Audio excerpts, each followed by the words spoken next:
There we go. All right, this is this.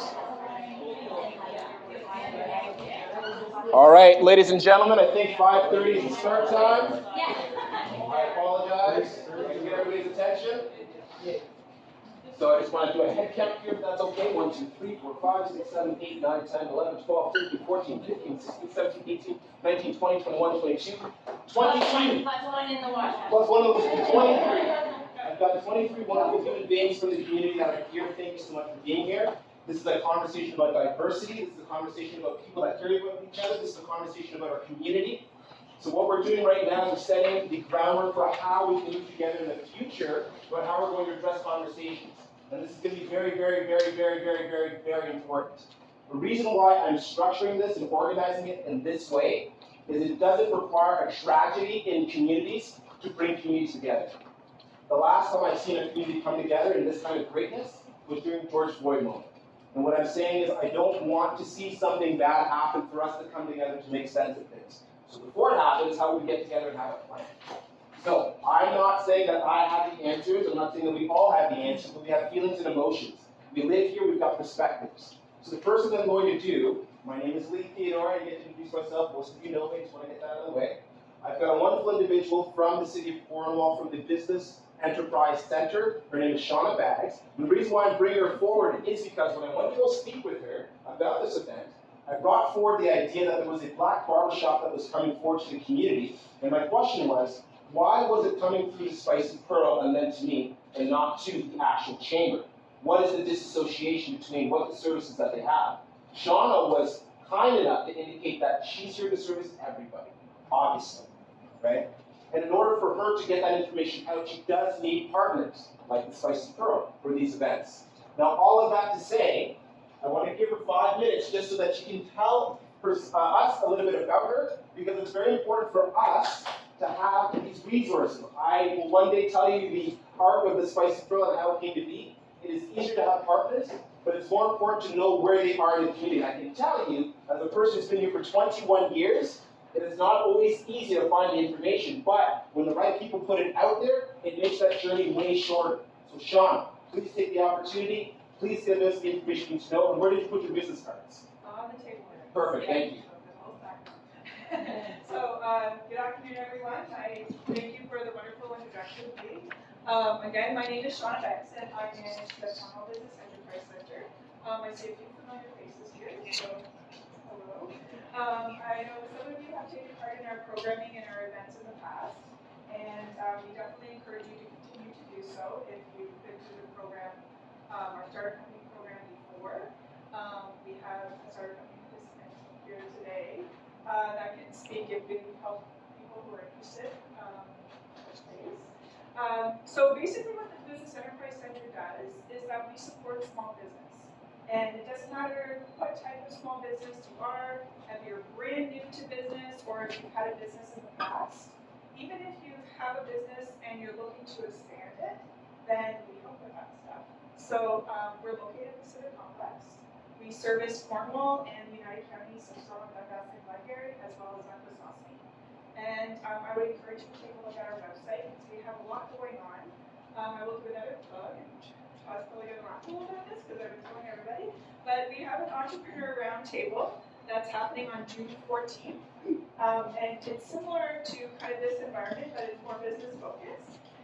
It'll be a chance for everybody to ask questions to local business owners about their experiences, their challenges, what they like about owning a business in our area, what maybe they don't like about owning a business, a really honest and just really conversational event. So you're welcome to attend. It's June 14th between 5 and 7. We will have pizza, so you'll have supper. And you just register again on our website. It's also on our social media channel. Does anybody have any questions, I guess? Yes? Are you Candy Culver? I am. Okay. Yes. Now I know where you are. Yeah, Candy retired in September 2021. Yeah. And I started at the center in January 2022. Right on. Okay. And if you need those cards, I have some available here. Please take them. Maybe they're not for you, they may be for somebody else, but it's important. I'm telling you, If you're starting up as a business and you can get any kind of help, support, or guidance, please help the people out where you can. Sean, is there anything else you want to add? Just to mention, like, I know you said that the barber shop gentleman came in to speak to you, and it's those connections that you're connecting. This is a connecting event. But sometimes people, business owners, don't feel comfortable about reaching out to different services, and if they're approaching you with questions or anything like that, please direct them over to our office, because we're definitely open. Our doors are always open, and we're definitely able to help them get started. Thank you, Sean. Appreciate you. All right, folks. My son has ball hockey, so I have to say. Thank you for making time for us today. So what I'd like to do, my friends, is I'd like to do about 15 minutes of an orientation. A lot of us in the room may or may not know each other. I want us to feel comfortable in that presence. After that 15-minute block, we're going to get into a 20-minute conversation, which is actually what we're here for. And then we've got a little bit of time on the back end. I'm sure that there may be stories, there may be experiences, people might have some perspectives, they might actually have a path forward to some of these things. But what I'm trying to do is collect this information. I'm just a guy, but if there's an organization or a position where this information can be serviced, I would like to carry that forward. So for example, there is a role for the City of Cornwall for the TPI lead, equity, diversity, inclusion lead that's being set up. Wherever that person may be, if they can have your information or know that there's 25 people that would be willing to support their activities, as a person who works on a climate change project, to know that you've got partners to put information out or give you feedback, it makes your project way easier. So as much as you guys are here, a part of me, also be an extension of good works of diversity as well. Okay, so if somebody steps into this place and it's not me, please support that, because it's taken so long just to get to this place. Don't make them wait another 21 years to get this kind of group together again. So all of that to say, we have enough markers on the table. If we don't, Caleb is my man of light. Okay, he's going to help me out for this evening. I have a very serious question. This is a part of my portfolio of work. Put your hand up if you're not willing to be recorded at all. And by that, I mean, I'm recording this for my own purposes. I have clients who will also be speaking to me, asking me to do certain services. This is my ability to say that this is something that, one, our community is capable of. Two, this is something that we do. And three, we've got a record of this event. So that if we want to do this again, we have proof that it can be done. Okay? The third thing that I want to highlight is kind of the elephant in the room. We're the elephants in the room. Why are we having this meeting in Spanish Garden? I cannot find a place in the community called a community center. When I grew up in Toronto, and my mother had to take us to go get services, we'd go to a YMCA. Once upon a time, Cornwall had a YMCA. When we talk about diverse groups that don't have the same kind of relationships or knowledge or places to do things, if they want to set up a multicultural event and they're shy, and they're not able to ask these questions or have partners, their ability to grow and gather community is very, very much limited. So I'm holding this in this space to showcase to the public that a gathering space is required. That's not to say the civic complex is not available, but I don't have $700 a pop to have just general conversation. Okay? And I think most organizations, unless they do fundraisers, can't just do that.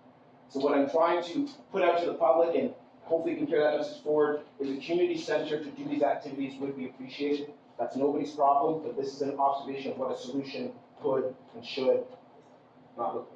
So thank you for being here in this space. I'm going to go grab my phone. I've got some notes that are on there. If you can get your cue cards out, you're going to need 2 of them. One for the current activity, and another one for another activity. You should have QR codes on your table as well. We'll come back to that in a second, okay?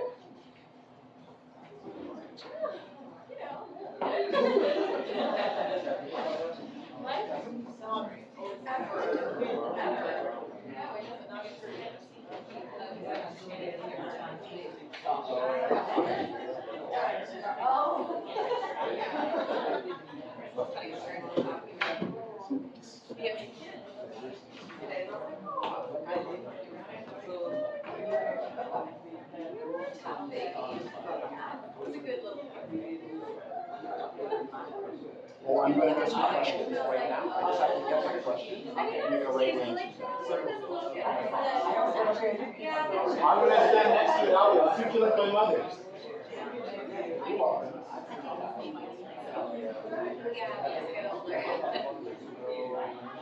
There we go. All right. good. That means I can go and do this 1 second. Et voila, c'est ça.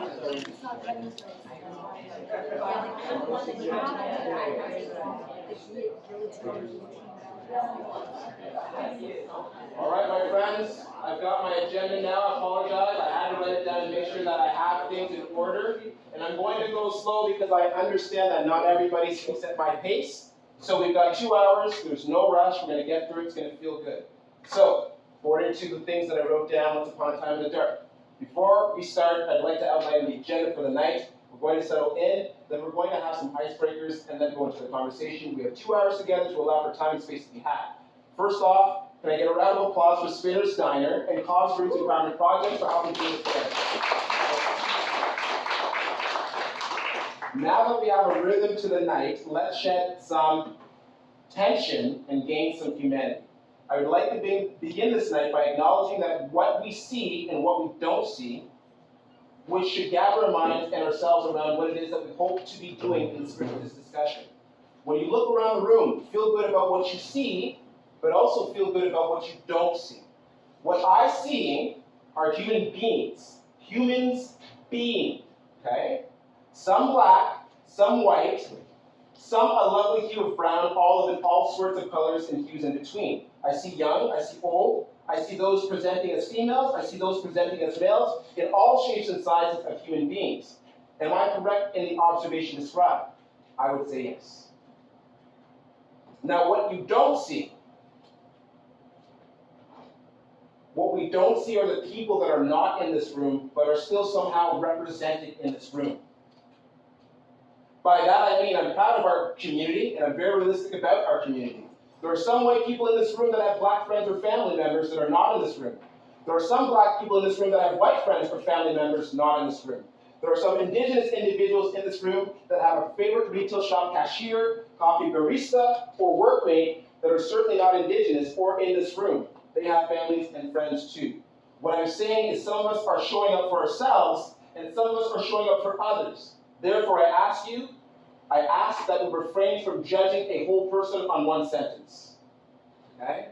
If a white person decides to stand up and ask a question on behalf of a black question in their mind, or if they're asking a question on behalf of an Indian, Pakistani neighbor that they have, I'm allowing this space to be open so that people can have this conversation.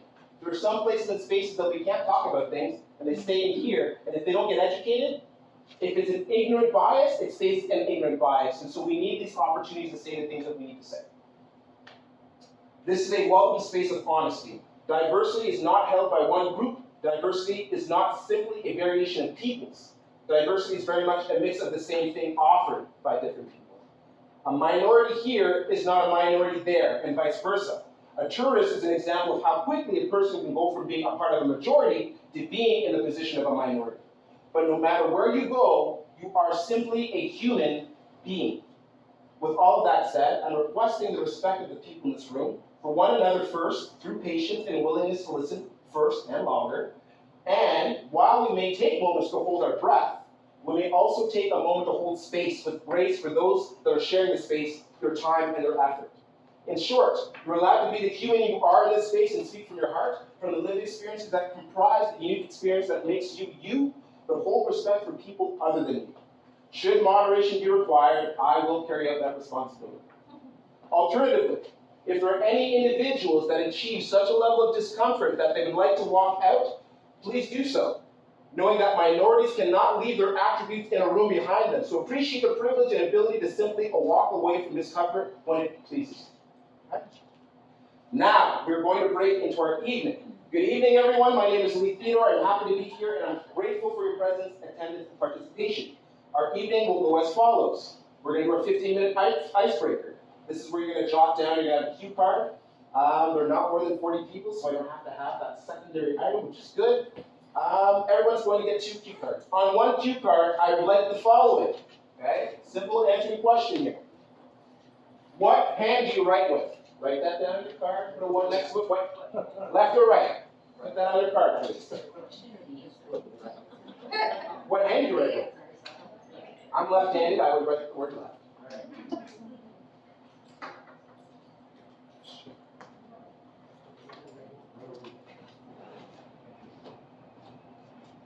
Now, there's no correct answer here, but please state a gender of preference, okay? You can be male, you can be female, you can be whatever you need to be, and you don't even have to pick yourself, but please just put down male or female on your card. There's no right answer or wrong answer for that. What's the question? Are you asking our comment? My question is, please state a gender of preference. I'm not asking you to tell me if you're male or female, just state a gender of preference. If I identify as a unicorn, and my gender of preference is unicorn, then I would state my gender of preference being unicorn. That's us. Absolutely. I would like to ask you if you're male or female, but if somebody were to get upset by the fact that I asked you if you're male or female, I'd be in the wrong. So please state your gender of preference is my question. Same card. One card, all answers. I apologize for that.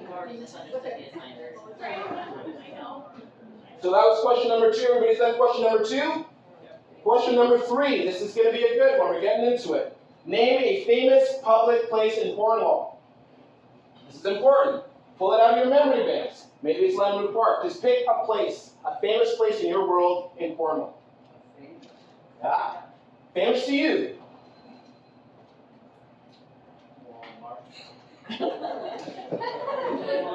Walmart's a good answer, actually.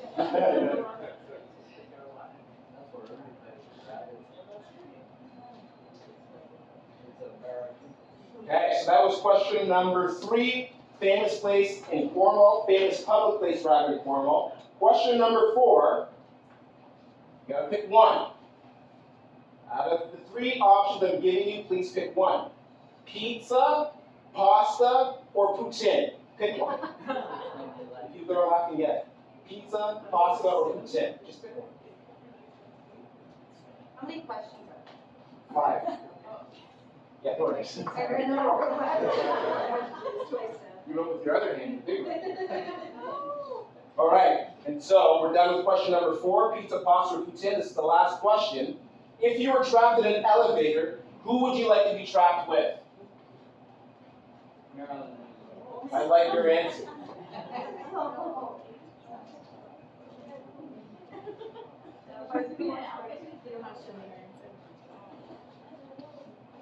So, the reason why I'm asking these questions, if you'll understand for a moment, none of them have anything to do with your skin color. They don't have anything to do per se with your gender, where you came from. We can all have different dreams and things like that. The reason why I ask the famous places in Cornwall is because when I'm looking for people that are like me and I want to go and have a conversation or get them and invite them to come into the community, where do I send them to? Where do we send people? Where do we tell them it's a good thing to do in Cornwall? What words come out of our mouth when we're meeting new people? What do we say first? I can tell you before I moved to Cornwall, I'm not going to get into my whole life story, but we were in Ottawa living in a hotel motel. And when they heard we were going to Cornwall, it's a stinky place. Country people, you're black. Oh my God. Do you know how many beautiful things have happened to me in this community? And that was before I came in. When I came in, being a high schooler, the things that people would tell me about Cornwall. They'd tell me the East End is a crazy place. East End, oh my God, East End. I walk East End at 3 o'clock in the morning. It's not Vancouver's downtown at 3 o'clock in the morning, I'll tell you that. What I'm saying is the things that we talk about are the things that people believe in. Do you know what the average time frame for, and I'm talking from my experience, talking to people that I know, the average time frame for a black family to stay in this community is 2 years. We can help extend that time by the things that we say and leave in their lives. What kind of hope, what kind of confidence? If we are not confident in ourselves, how do we expect people to pride and rally around us as a community? How do people like me, who look and observe and say, look, where do I fit in? What do we say? So what are famous places? That will help me when we have programs and projects to go to those famous places and see if we can bring more people into these spaces. Does that make sense? So thank you for helping me with that.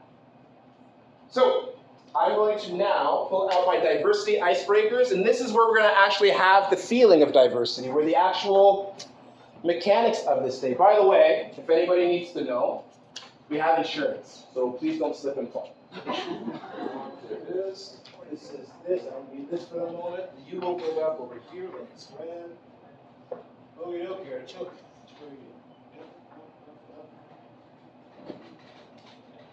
All right.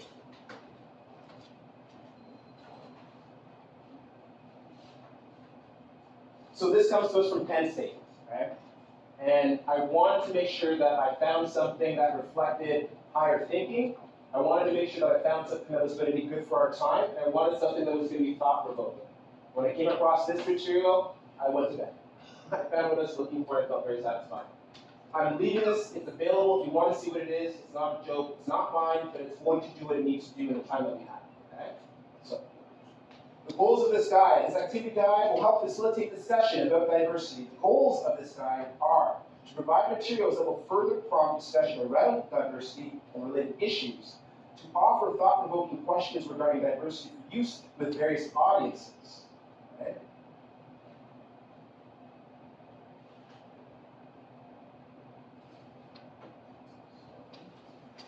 The skills that it's going to be working through, my friends, how to value diversity, how to think critically, how to learn, problem solving, cooperation, working as a team, decision making, communication, and caring for others. Okay? So this is the one that made me buy it. The second grade school teacher posed a simple enough problem to the class. There are 4 blackbirds sitting in a tree. You take a slingshot and shoot one of them. How many are left? 3, answered the first 7-year-old boy with certainty. 1 subtracted from 4 leaves 3. 0, answered the second 7-year-old boy with equal certainty. If you shoot one bird, the others will fly away. The problem, as it turns out, was not so simple after all. In some ways, it gets to the very heart of what the fuss is about regarding cultural diversity and the need to recognize, understand, value, and finally manage it. So I want you to pretend you were in the class in the story. How would you have answered the teacher's question? There are 4 blackbirds. 1 gets knocked off with a slingshot. How many are left? How would you have answered it? Anybody can answer this question really quickly. 4. 0. Who says 4? Put your hands up for 4. I've got 2, 3, 4. Okay. Who's got another answer? This is my person. Hey, can you do me a favor? I've got a large piece of chart paper. If you can just take a marker, stand right there, my friend. So who can write discussion starter 1, and then you can write 4, how many people, hands, 3, and so forth. All right, so let's try this again. The first answer provided was a number 4. How many people feel that there would be 4 blackbirds left? Caleb, you're gonna. Yeah. Thank you, thank you. This is your workout for the day, so you keep your hands up. Okay, I'm sorry.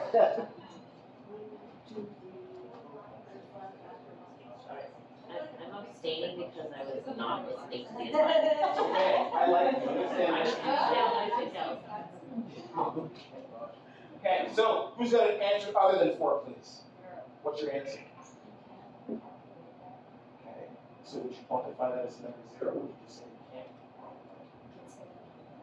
Can you put down unquantifiable as it also was an answer with what? Anybody who else agrees with that, please? There's no wrong answer. It's unquantifiable, my friends informed me. Anybody else agree with that? Maybe I'll roll together. It's all right. Unquantifiable is an answer, please, Caleb. Who has another answer other than the number 4 unquantifiable, please? 1 bird left, you say? Does anybody else agree with the 1 bird? Anybody else agree? Hey! Yeah? I have different answers. You should. We talked about school. Yeah. Oh, it is 3 right away. Yeah. It would be corn. Keep going. But now, Yeah?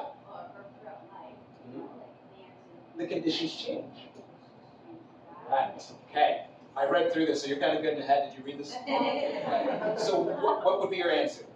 Well, today, Yeah? right now, I don't know how to think about it.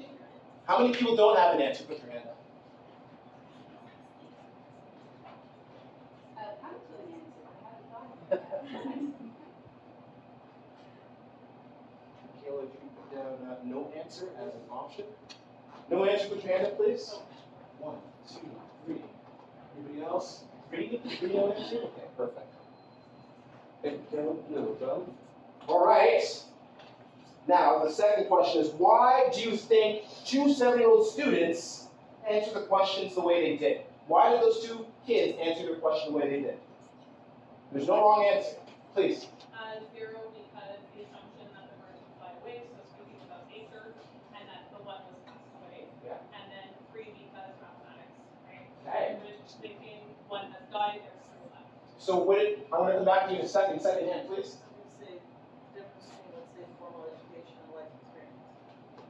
So, can we agree that there is a process to thinking to come to your answer? Can we agree that different conditions produce different reasonings as why two people come to different answers looking at the same thing?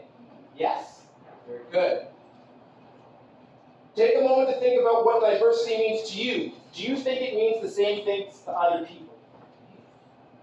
Do you think that diversity means different things to different people? Put your hands up if you think diversity means different things to different people. So put a line through that bottom, and you're just going to put, actually 1, 2, 3, this one's going to be 3, so okay, I'm going to count those hands once again. 1, 2, 3, 4, 5, 6, 7, 8, 9, 10, 11, 12, 13, 14, 15, 16, 17, 18, 19, 20, 21, 22, 23. Holy smokes, almost a full house. Caleb, you didn't put your hand up yet, man.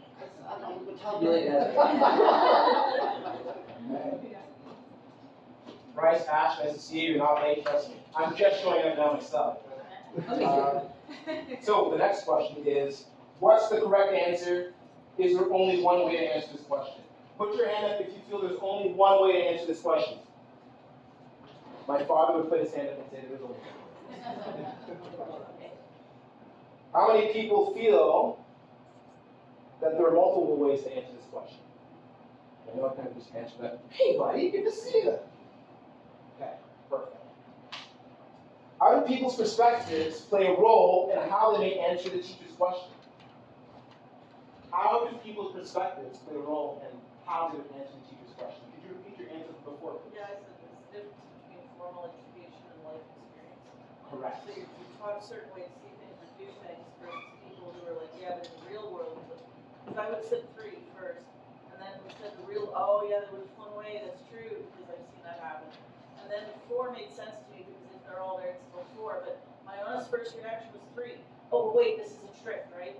Right. Because my life experiences taught me these things are always tricks. Okay.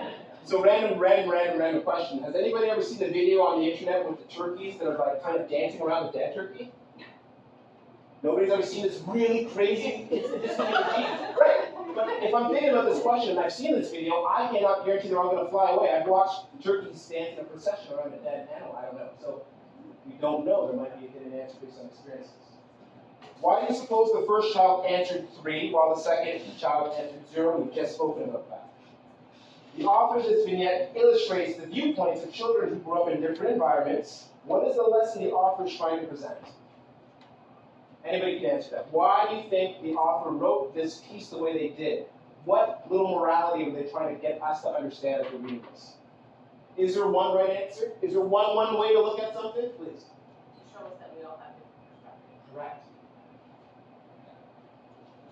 So, what I'm putting forward with that one was, even though we were part of that story, the facts were there, 4 birds turned into 3, our logic, we've all gone to school, we know what mathematics is, as we've gone through it, just because we're looking at it, when you start to look at how the different perspectives can be seen, there may not be just one answer. There may be conditions to the answer. Please. Just wanted to note that even though I didn't listen to the question, the answer can also depend on whether the person is neurotypical or neurodiverse. Thank you.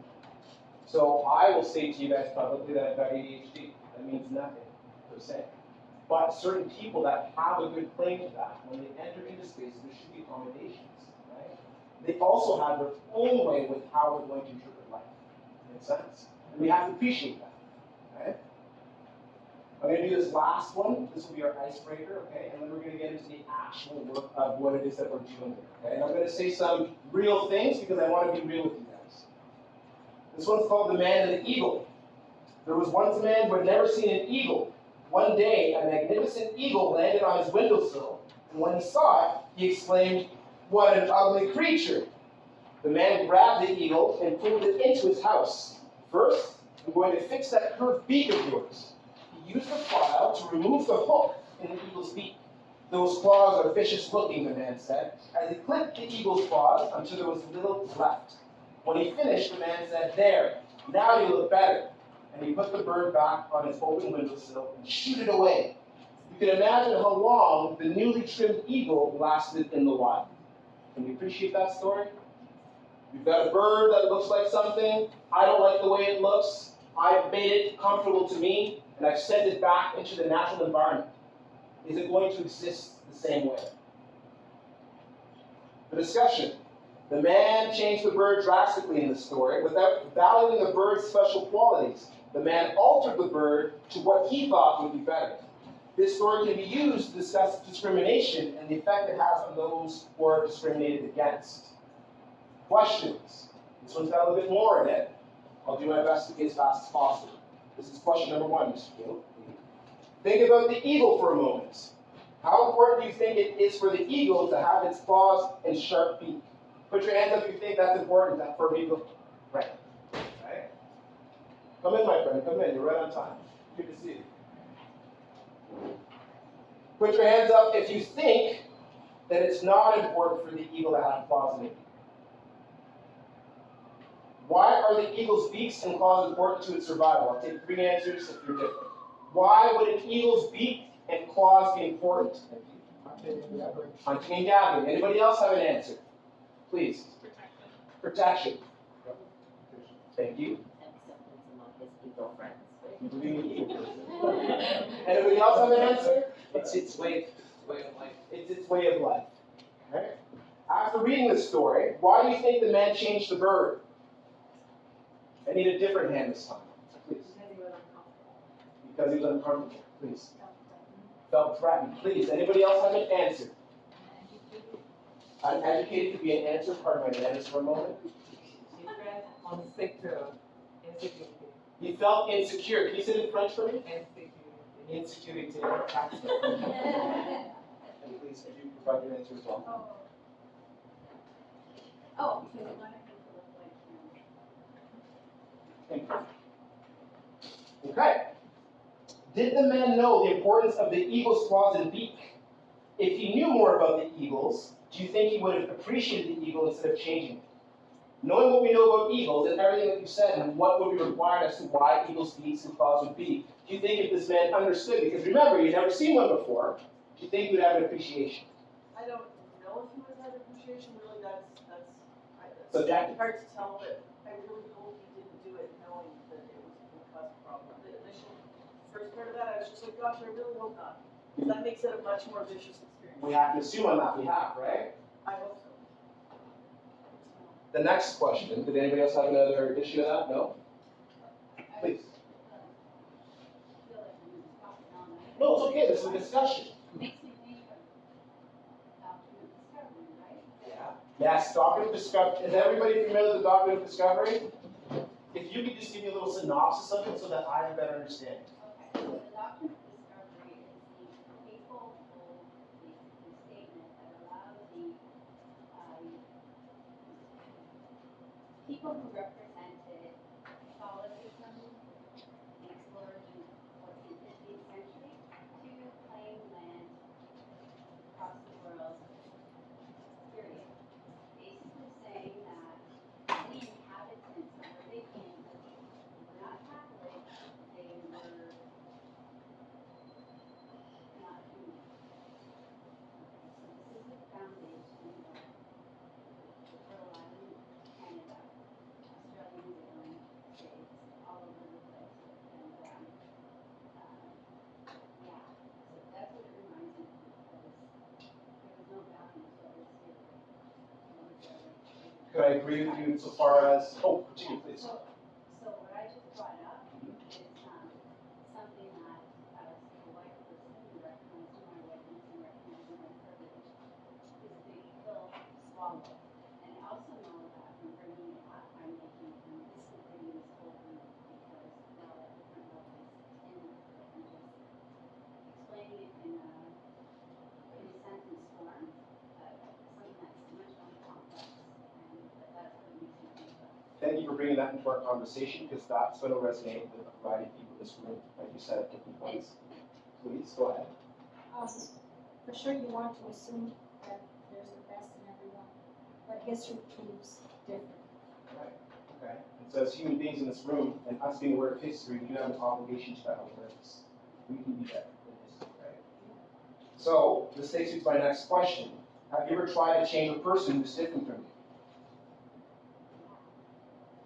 There's a yes and there's an honesty. Yes, yes. We get yeses. I've got an older brother, I've got a little sister, and I've got a daughter. I'm not saying I'm changing my daughter, right? There's also a spouse. If there's a disagreement there, we need them to do something on our behalf. There's somebody at work that maybe is not working with us. We need them to work with us, change their behavior. But have you ever been in the experience of feeling yourself trying to change someone? And you don't have to answer out loud, but I will agree that yes, I have been that person. Are some people cruel in this manner to people with whom they're not familiar? Are people cruel? Do you think it's ethical to change people because you think their characteristics are different or somehow less superior to yours? If so, in what situation do you feel this is justified to change people's characteristics? Sarah. Let's say generally no, I understand that it's not, but then as you brought it up, I'm thinking of all my exes. And you think of, oh, you're not doing enough, you're not getting enough done, and then are there characteristics that could be changed that are kind of objectively better? And maybe not, maybe that rest is actually something that, is a quality that I don't have that I could use, Fair enough. So. Please.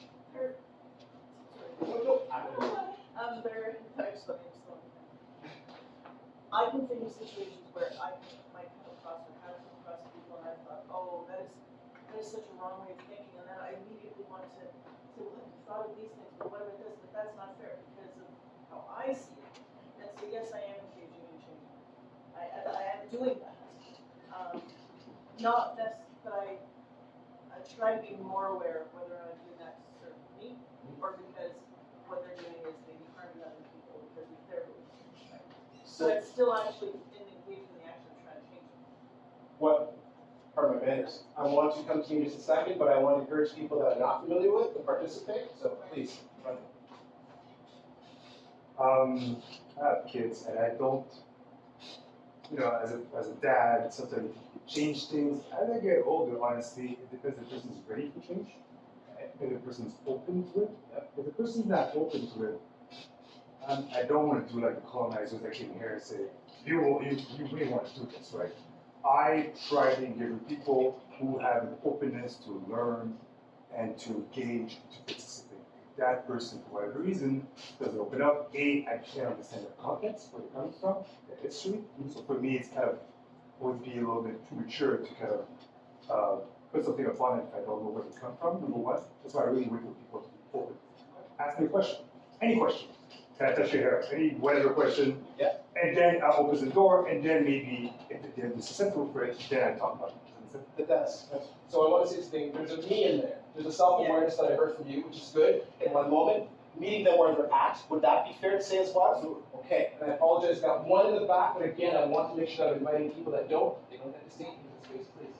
Yeah, myself is like when I see people, especially on the way that you harm them, so I take it as a small responsibility to find the solution for them, to help them maybe see things differently.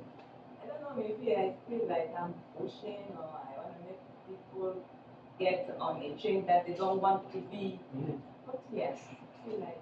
So where harm is concerned, you would change because there's harm possible. Yes. Thank you. And my apology, thank you for your patience, please. I was going to say depends on what your definition of characteristic is. Okay. Because there's different classifications of what a characteristic is. Sure.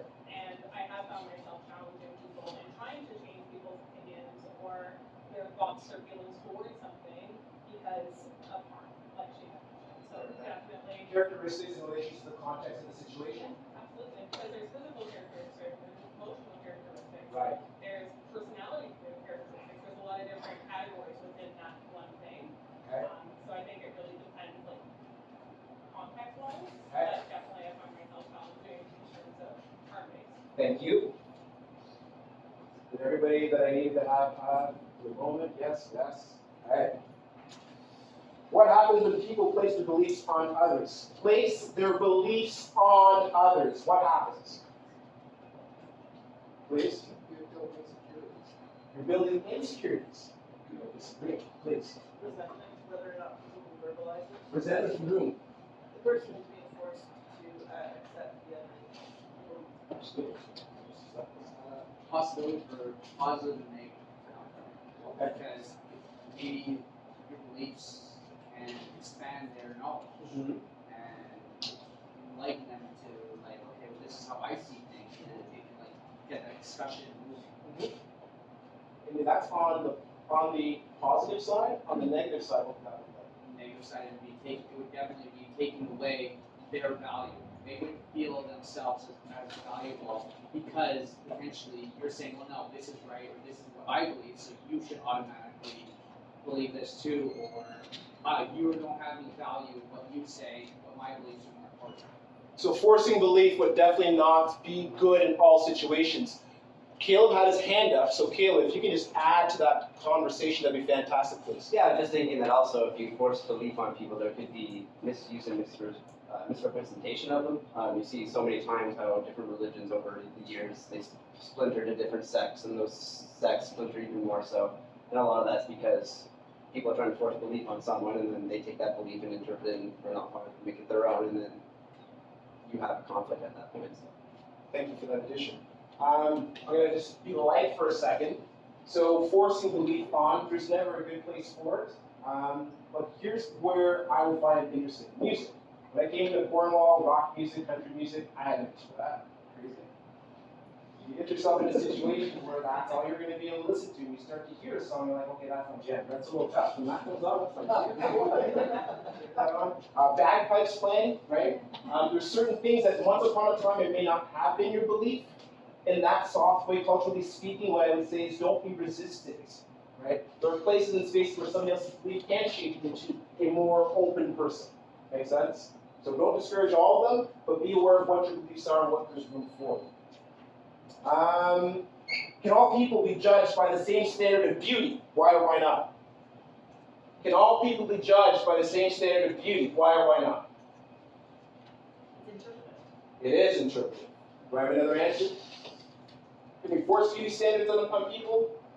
Please. I'll go to religious route. If you're like a Buddhist, everything, reality is your perception. So there's no such thing as, it's just my route, this is just my fear. So there's no such thing. According to the Buddhist, you're specific up to like somebody else's view standard, it doesn't really matter. It's your reality. Fair enough. Please. Beauty ideologies are socialization. It's in different shapes and forms, different households, communities, religions, parts of the world. So, Different standards of beauty come from different cultures, different positions, different parts of the world, correct? Please. If we are setting a standard, then what could it mean that people don't look like that? They are less than, and we shouldn't be setting standards, we should just appreciate people for who they are. Just want to know why we're judging in the first place. I would say insecurity, right? It's a good question. Please. That's very traditionally, and I think we have a lot of Absolutely. Conditioning definitely. And it comes in different relationships. It does come with different relationships. Now, when you say relationships, do you mean husband and wife, or do you mean relationship? I'm a teacher, and my teacher's favorite color was always red, and so therefore I took red as my favorite color. When you say relationships, how do you mean? Community, for example. Community, for example.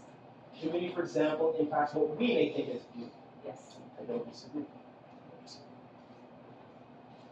In your opinion, what makes a person beautiful or attractive? Really quickly. First hand moves us to the next question. Oh, two hands. Smile. A smile. How they treat others. How do you do that? Sometimes you later. Personality? Jesus. Authenticity. Like Authenticity. Yeah. Authenticity. Originality. Yeah. Thank you. Anybody else want to contribute? Confidence. Confidence. Their aura. We said aura. Yes, okay. What role does a person's preference play in deciding what is beautiful and attractive? What role does a person's preference play? We talked about this really quickly, I think, a little bit further, a couple of questions back. Right? Culture, community, relationship, regionality, geographic positioning, conditioning. I think that individually, the personal preference, they would guide you, but as a whole, I'm not so sure. No, I would agree with you. It's a one-to-one. I couldn't tell you what olive chime is.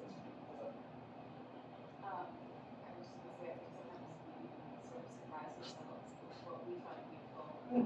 Sometimes we'll see people and just be like, wow, I don't even know what it is about that person, but it's stunning. And sometimes on the flip side of that, you see someone who maybe fits too much beauty standards and then they open their mouth and you're like, oh, you're not very beautiful anymore. So it goes both ways.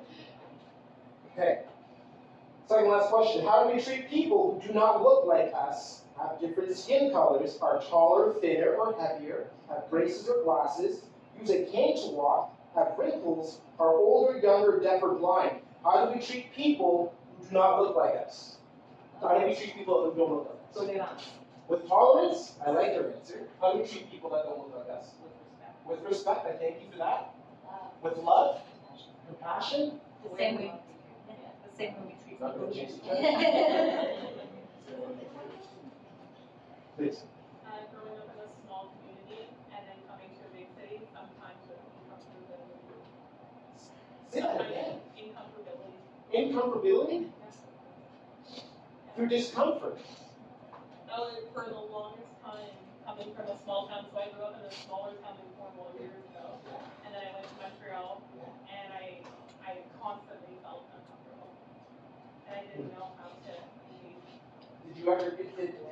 Was there? I still struggle with it. Yeah? Yeah, working during 16 years of my life living in a small Catholic community where I was never faced with diversity until the day I went to college. And so do you feel that the community of Montreal, and you can't answer this question in a perfect way, but do you feel that they were looking at you as you were the different person in the space? That you couldn't feel like you could fit in? Or how did the discomfort? I think the discomfort was more that I had never interacted with anybody different. Like I was always, like my community was strictly white, right? So I wasn't exposed to anybody of a different nationality, different religion, different color. So for myself, it was like almost feeling uncomfortable in my space, not with myself, but the space. So And then having to go through that journey of like, why do I feel uncomfortable? Why do I feel fearful of my space? mhm. Thank you. Bring that. And would you say it would be because you came from a space that didn't have those same kind of familiarities?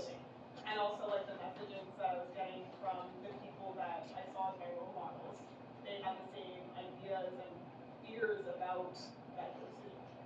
So the messaging that I always got was never positive. It was always very negative. Let me ask you this question. If you had a courageous community around you, or if you had support to help you walk into the next step, would it be easier to get somebody saying, no, it's not that hard? Oh, absolutely. I had to do it on my own. I moved to a big city without my parents and going home to my parents trying to talk to them about it in a positive way, but then being met with a lot of negative messaging back. It just really continued to hinder me in my journey.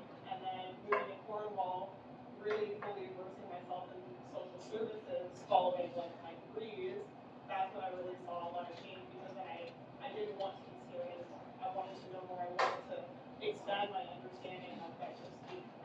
So I'm gonna come back and bring something that has happened to me in my life with a younger white girl who's got a black best friend, and then bring it back to your point in just a second. The last question here, I'm gonna put this down and we move to the next thing. How does this story parallel the history of America? The man and the eagle. Removing the beak, removing the claws. I don't know what this is, throw it out the window. How does this story about removing the eagle's beak and claws and putting it back into society, how does it parallel with the history of America?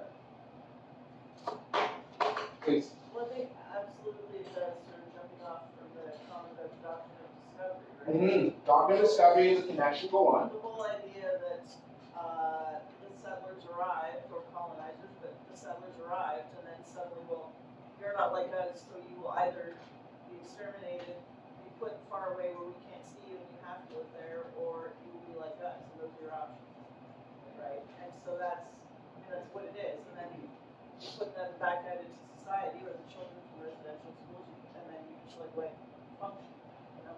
With no tools, no support, no orientation. Yeah. Black people were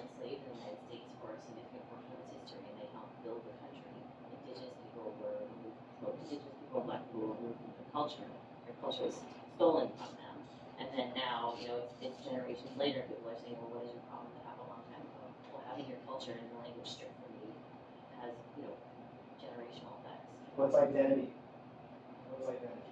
Sorry, if I may, it then brings me to think of more modern day where we have still, not that those challenges don't still exist, they do, but add into that awareness about LGBTQ, trans, disabilities, things like,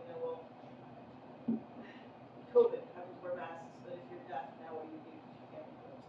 And then people are like, well, I don't want to wear one of them. Like just those kinds of issues, but not thinking about those struggles because we're so used to this is what the dominant group does, not that they're trying to necessarily be vicious, even though sometimes they were.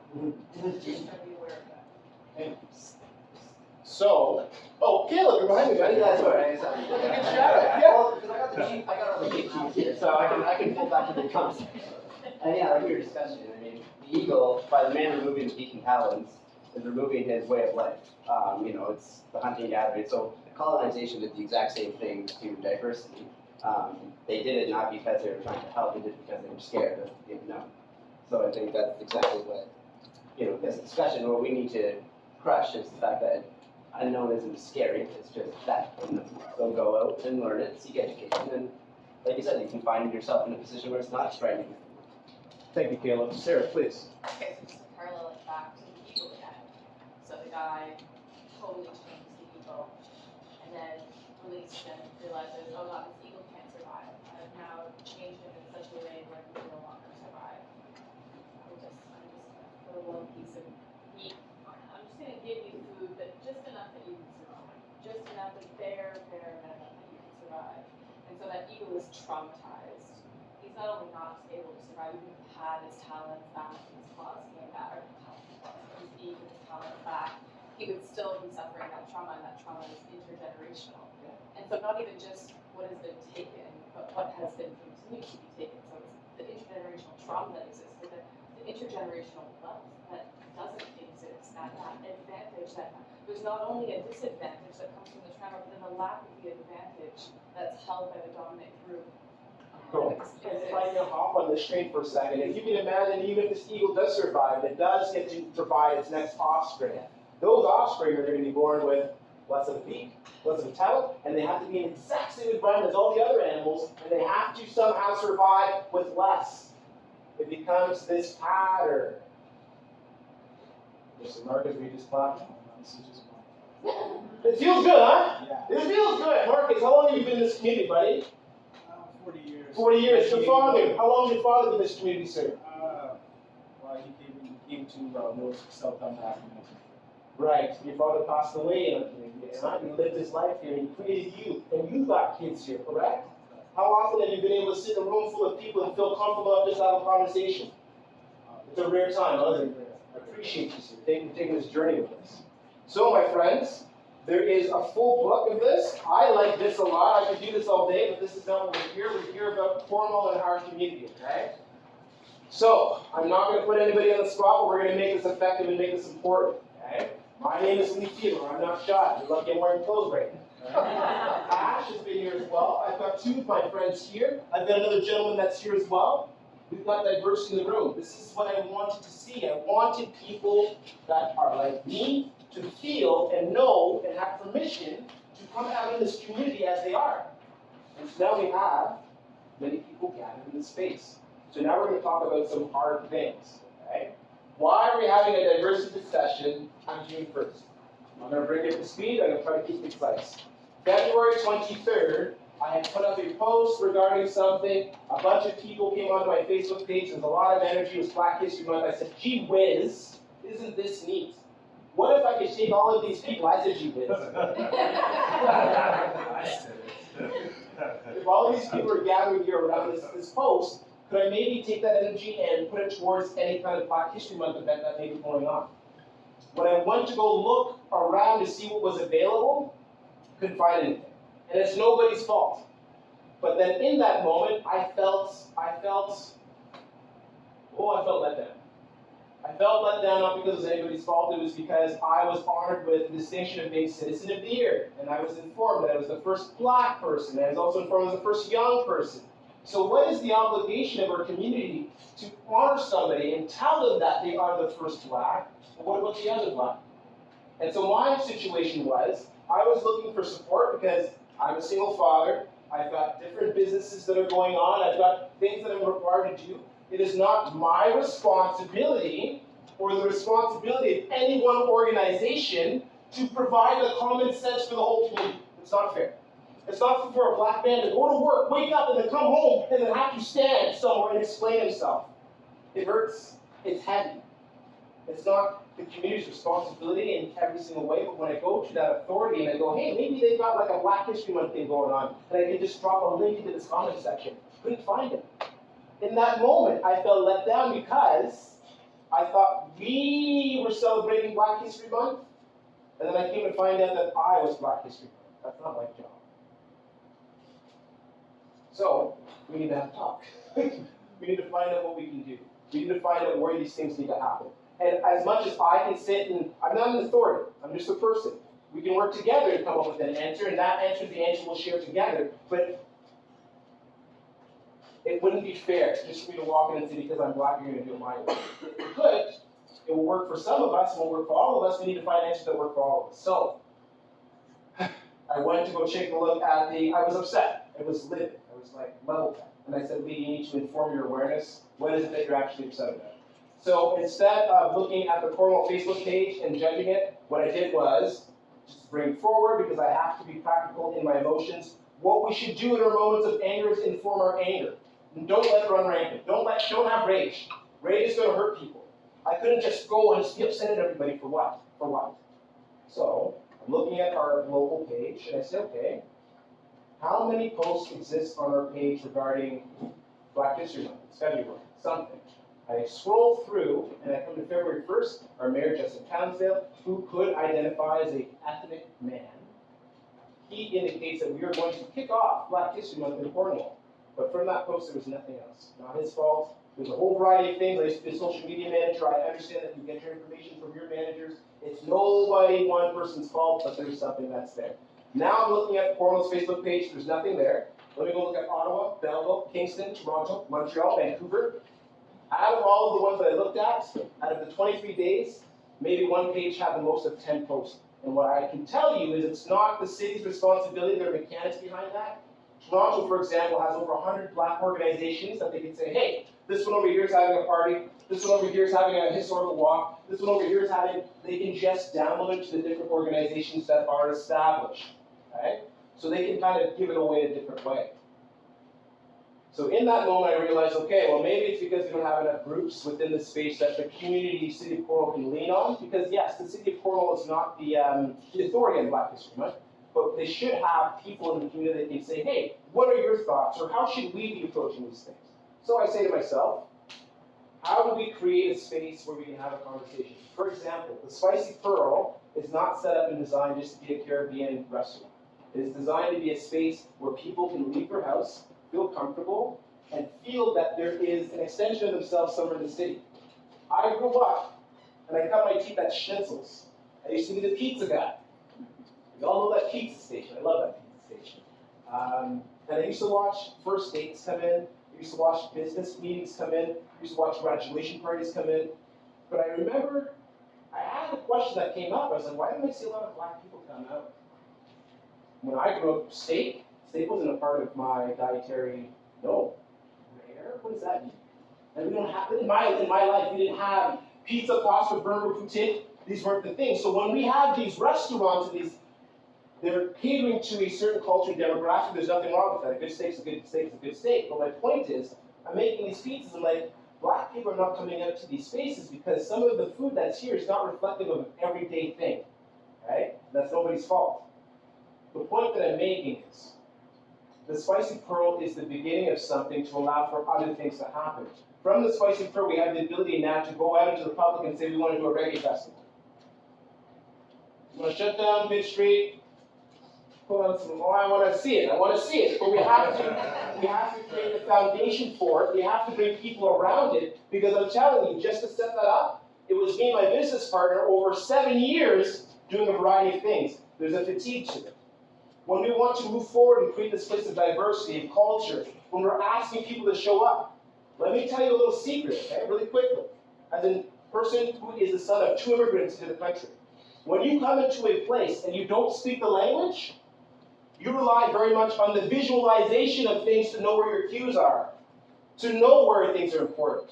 So if I don't speak English that well, and I need support where I'm from, I'm looking for the community center. I'm looking at your Black History Month to see if, hey, if you can make space for Black people, maybe you can make space for Peruvian people.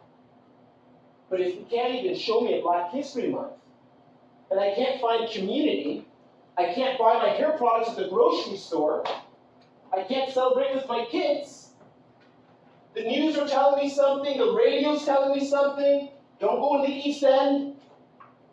How do I feel like I'm part of this community, except for the gifts that we give each other? Are you following me so far? In order for us to get that vibrancy that we're searching so hard for, we have to meet people where they're at. We have to bring people in, and we have to move with them, not in front of them, not pulling them, not standing back with your arms folded. I wouldn't eat that.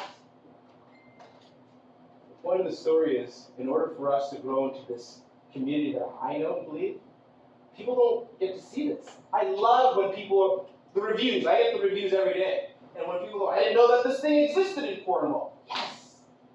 This exists so much more. And what I need, especially because as we get older together, it's never going back to the way it was, eh? It's never just going to be big last names in Cornwall creating the news in Cornwall. We have a gentleman by the name of Mark LaFleur. Mark LaFleur is a young Black man who took a good idea during COVID, and from what I understood, he made $16 million from our community. I hope he doesn't have to wait 21 years to be able to talk the way he wants to. So now, in my current life, okay, we're going to switch the page in a second. We're going to do some way things. I got questions, and if you have questions, experiences. So now I'm in this really cool place of life where I get to go into high schools and do diversity presentations. I'm not an expert on it, but I'm grateful to be in it. The kids connect, they love it. I love the young lady who comes up to me. She's white. It's a part of the conversation. I want you to understand how the pendulum is swinging and what we need to be doing, because there are kids that are suffering from our ignorance. This lovely young lady at the end of my presentation says, "Can I talk to you about something?" I say, "Sure, no problem." I say, "What's your issue?" She says, "Well, I have a Black best friend." I go, "Okay, cool. What's the problem?" She goes, she keeps doing this thing and it makes her really uncomfortable. I'm like, "Okay. Give me an example." She says, "Okay, well, we're in music class together, and the teacher gestures to her and says, 'Would you be willing to lead the next set?' And so my Black friend says, 'Why? Is it because I'm Black?' You're making the face of my mom. Is it because I'm Black? And now the vein in my neck is coming out. I'm going to come back to my response to that and say, "Okay, I appreciate that's the example you're giving me, but I still don't quite understand what is hurting me. Do you have another example?" He says, "Okay, well, we're in dance class together. There's another Black student that's there. He is really good at dancing. He just is. And we're doing a movement, and the teacher says, 'Would you be able to lead, because you're going to create momentum? If we follow behind you with that energy, we're going to have a great set. So could you please be the person that carries forward?' And my best friend, she pipes up and goes, 'Why? Is it because he's Black?'" Okay. So now we're at the place of the problem. Okay? I'm going to say two things. And so I will tell you the answer that I gave this young lady, because you have to appreciate something, that when a person carries the courage of her question to you, the amount of time that it's taking for them to muster that and hope that maybe you can give them some resolution, when you don't give that answer, you know how long it's going to take for them to practice that again? They're just going to stick with the ignorance of their mind. They're not going to want to go and seek out the truth or an answer and say, "Maybe I'm wrong, or what should I do?" It's very important that we respect when different people come to us. You don't know how long it took for them to get that energy to do that, or to feel safe to do so. So to answer the young lady, it's a conundrum. I can't answer that properly or in a perfect way, but this is how I positioned it. I said, "Okay, I can understand how that makes you uncomfortable. Absolutely. I can see how that's challenging for you to be able to provide an answer to satisfy that situation. I can understand where your friend's coming from, and I'm so grateful that you are the person that's coming forward because you care about your friend. I said, do you love your friend? She says, yes. I go, okay. Have you ever had dinner at the house? She's like, yes. I'm like, okay, so then you know the mom. She's like, yes. I'm like, here's what you're gonna do. The next time that you have dinner, if you love your friend and she trusts you, and you're not doing anything harmful, I want you to ask that question to her. When so-and-so is in school and she says this, how would you like me to answer your daughter? Do you want to know why I gave that answer? Because I know me as a black man, if my mom said, this is what you're going to, what do you mean you're doing this at school? Do you know how this is, whatever that mom is going to apply as the answer, now there's no hiding. That daughter has to now go to school and operate in the manner that is respectful to that situation, herself and her mother. And her friend now has a piece that you say, hey, we had dinner last week. Your mom said this is how we're going to do our thing. That is one part of the answer that I gave that young girl. I gave her an authority figure that could not be denied, that they both had to be obligated to. It's not going to work in every situation, but I had to give this girl some kind of peace. The second answer to the question that I gave her, I said, the next time it happens and you're the friend, here's what I want you to do. You're at the mall. She said, well, it's not black. Just stop walking. And when she says, well, what's going on? Say, I want to stop everything. I want to be your best friend. I want you to tell me what you need. Because just by saying, just because I'm black, it doesn't inform me of how I can help you, and it makes me separated from you. And it hurts, because it's not just that you're black. It's never because you're black. And if I can't help you as your friend, this is hurtful to us, because it's more than that. So I gave her that information. She was very happy, and I'm happy for her. Now, I'm going to step into my role as a person that is black, and I'm going to talk to you very frankly and very honestly. That was highly disrespectful of that black woman too. Because growing up, do you know how many savage things that I'm aware of? How much hardship? We couldn't say stuff like that. The fact that it was even in the classroom. The fact that we couldn't even do things. Woman in this room, go back to your grandmother's time and tell me what it was like. So what I'm saying is, there's something that's in there that feels disrespectful to everything that has happened. Now, I'm going to sit in the black girl's shoes for a second. She's not wrong. But how is that her first answer to everything? First, resilience and strength. How is that? That's all that is. Here's what's happening in our society. When you don't, and I'm not blaming you guys, it's nobody's fault, it's just an observation. This white girl's going to go home, and I'm not here for white girl, I'm here for black, I'm here for the actual goodness of the moment. And I'm going to do both sides, but I have to help who's in front of me, and I have to help the situation. When you have a white girl who goes to her parents and says, my best black friend is saying this, what do I do? If those parents are not informed, what kind of answer do you think they're going to give their kid? If they don't have black friends or some kind of history of, they go, wow, that's just those people. That daughter, and I'm not saying that's the answer, but whatever answer that parent gives that daughter is going to now be the thing that's inside her. So pray that those parents have had some kind of diversity training. Pray that those parents are sitting on the right side of morality. Pray that those parents are not lazy, because they're going to inform that child with what she has to now answer that question every single time. So it's very important that we do these things so that when somebody's not there, the right things are still taking place. Right?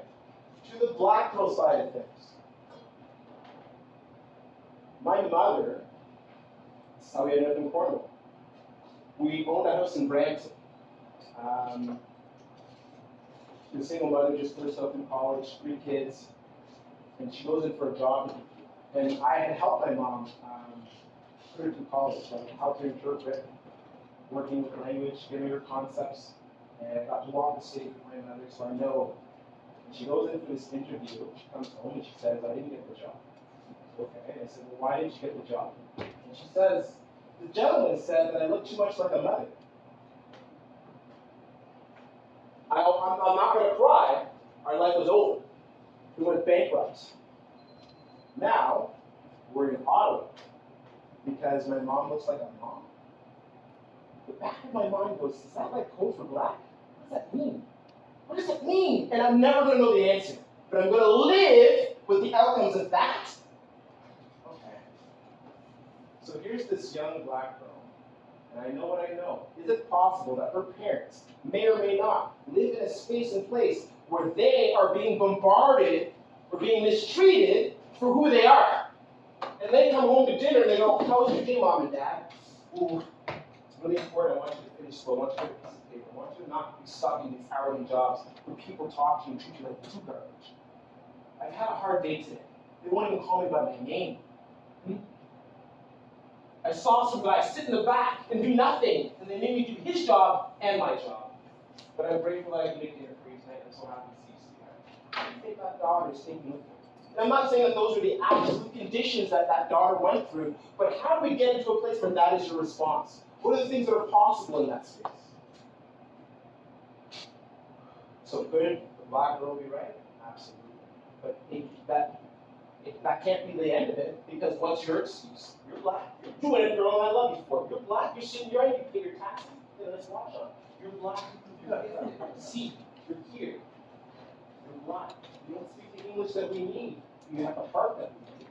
What's your excuse? What's your excuse? What's my excuse? Because I'm black? What are you going to do? You're not going to die today, baby. You're going to find a talent and a skill that makes you more than just being black. You're going to dump that motherfucker. Figure it out. Because we can't just use that as an excuse. You can't sit on it. It doesn't get better. So all of that to say, I'm in a situation where I'm watching a generation below me provide an answer to a situation, and they don't have an answer. Well, why are they seeing an answer? So now I got to think about the community at large. You guys, there's a, ooh, yes. On your desk, on your table, we're going to get to in a second. There are QR codes. If you need help using the QR code, I'll tell you. But this is going to help you take a kind of inventory of your workplace and your home life kind of thing. If I were to think about our community, and I work in a lot of variety of places, when you have a person of diverse value as your manager, sometimes they offer different ways of doing things that are really, really cool. But they also offer the perspective of their life. And when you get to stand with them in the off hours, they tell you about, the food that they're cooking, or the celebration they're having, or the meaning behind what it is that they're wearing on that day. You get to learn a little bit more, and you get to respect them. But also, when something comes up and you don't know what to do, and you turn to that person and say, I trust you to give me what I need to know, and they inform you of the cultural appropriation. Do you remember, Kayla and I have the benefit of going to high school together. We've done some fun things, we survived. If it doesn't end up in the newspaper, it's fun. And so, do you remember when one of our friends wanted to bring back Porch Monkey? Oh, absolutely. Yep. Porch Monkey. We are old enough to understand, but when you're a high school kid, you don't have enough black people in your life, you may think it's funny, you may think it's novel. So here I am, I've got a friend who's come across this term of Porch Monkey, and he thinks he's the coolest person in the world. And he says, he's bringing it back. I'm like, you need to not do that. You need to not talk like that. You need to not even try to make this a cool thing. I'm telling you right now, you're going to bump into something big and hard and black, and you're not going to like it. You're going to lose your teeth. And I can't protect you. Your ignorance cannot move. If you're asking me as a friend, you cannot be enthusiastic about this idea. It's going to hurt somebody. So that's why you're my friend. Porch Monkey. So, you know those garden gnomes that sometimes are in people's lawns, sometimes they put them on in different places. What they have are black face painted gnomes that are on their porch, which is a derivative of the old days of having slaves on the porch. I can't make the connection. Some people say it's spiritual in nature to provide protection for the space, whatever. I don't buy it. But the point is, it represents something that is not positive, and it makes people feel uncomfortable when it's not understood, and it shouldn't be there. So Porch Monkey can be a representation of the time. Okay? Thank you, Mr. Alden. So, Porch Monkey, please don't do it. But here's the point that I'm making. If I wasn't there to have that conversation and express with deep energy that is a bad idea, what's that person to do? The ignorance just goes. Unless there's somebody in that space to inform you as to why that is a no-no or why it's important, you can only assume. And with TikTok, with social media, with kids, it's very important that we understand why things are happening and listen to the other people in the room when they say that that's not something that we would do. Well, why wouldn't you? It saves lives. It informs, it connects, it builds. So the point of the story is continue to have friends, continue to go into spaces, bless you, where things are different. Try new foods. Read about different religions and holidays. When somebody comes into your space, and you have something to exchange, these things get our community gets rewarded by this effort. Bless you. If you do it again, you're going to take over the floor. Okay, so now we're going to get into the actual part. That phone should be doing its charge thing. I have more information. So here's a question for you while I get this phone. What is something that you feel where diversity is concerned, what is something that we need? There's no wrong answer. Diversity education. So what I'm asking, the question that I'm asking here, folks, is the mayor of Cornwall walks into this room and he goes, I want to do something for diversity, I want to do multiculturalism. What's the idea of the community? Right now is that point where I'm taking your information and I'm putting it here. In the event that I can do my job properly, and I put this up to the public and I say, out of these 10 things, what's the 5 most important? How do we start to get into a place and space where we're starting to do the things that we're looking for? Because the next question I'm going to ask is how? And if somebody's got an idea, if I say a Caribbean parade, a multicultural African Caribbean event, when we talk about how, I might take one of these things and say, I know 12 people that I can get together that Jesus doesn't need. We can make a miracle happen. So I need you guys to help program this information. So I'll ask the question again. Regarding diversity, what is something that our community needs? There's no wrong answer. Education was said. Give me 1 second. You're good there, buddy? Okay. Man. Opportunity, we'll come back to that. And there's going to be room for more definition. You're going to add stuff to this, please.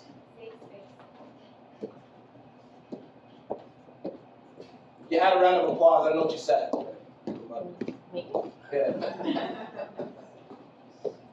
Thank you. Place together. Leadership.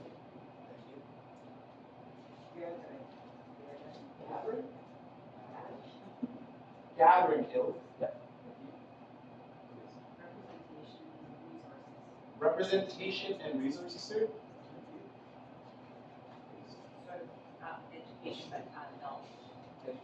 Education / knowledge. Yep.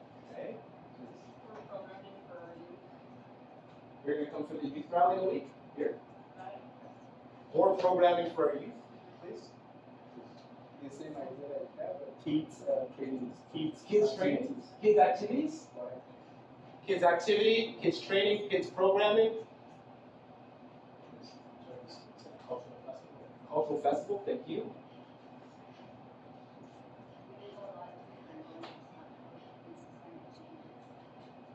Structural and systemic changes. Gee whiz, who else speaks that language? Bless your heart. Okay, so thank you. Anybody else want to contribute to that? An invitation. Outreach. Ah! Invitation, outreach, please. Engagement. Anybody else have anything else? Please. Community leaders, thank you. So you're going to get that one too? Right. Funding to actually do it. Ah, the F word. Funding, please. Anybody else have an answer to that question? Okay, good. So, my question. Accountability? Accountability,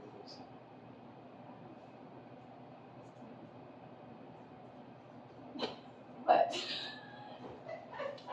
Perfection. All right, so we've got now a list, and now we're going to crowdsource. I want you to put your hand up really quickly, and it's not that if you said it and nobody puts their hand up for it, doesn't mean it's not important. I just want to gauge the room so that when I do the, hey, this is what the room said, we have some tabulation, okay?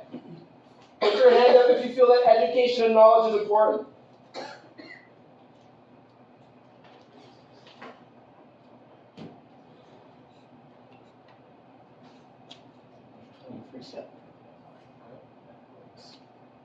Yes, yes, yes.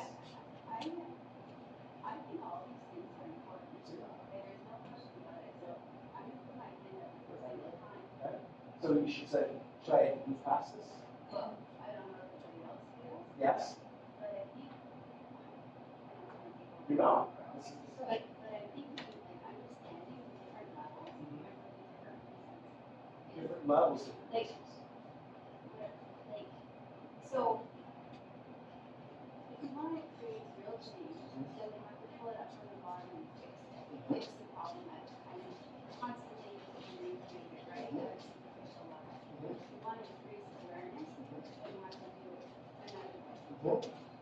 we can educate from the purple Mhm. things, Mhm. okay, and it's not gonna change one iota. Go on. Because people have to make it become part of who they are. I agree.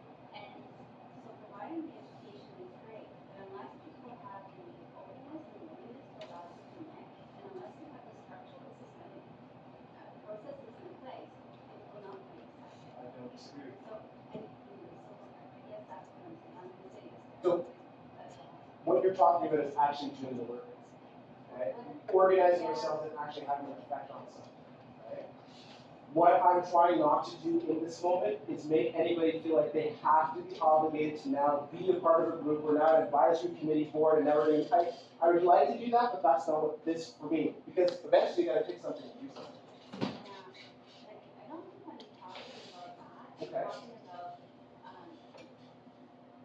guess I'm talking about, I don't watch things go, like, I look at poverty in the area, I look at various housing in the area, I look at all the issues that have been around forever and ever and ever. And we're constantly putting band-aids on them, and I don't want to put band-aids on the disease.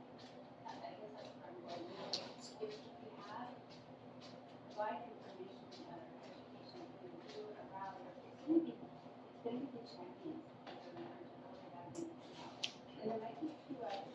So how do we get down deeper and get things changed? And so that there is actual equity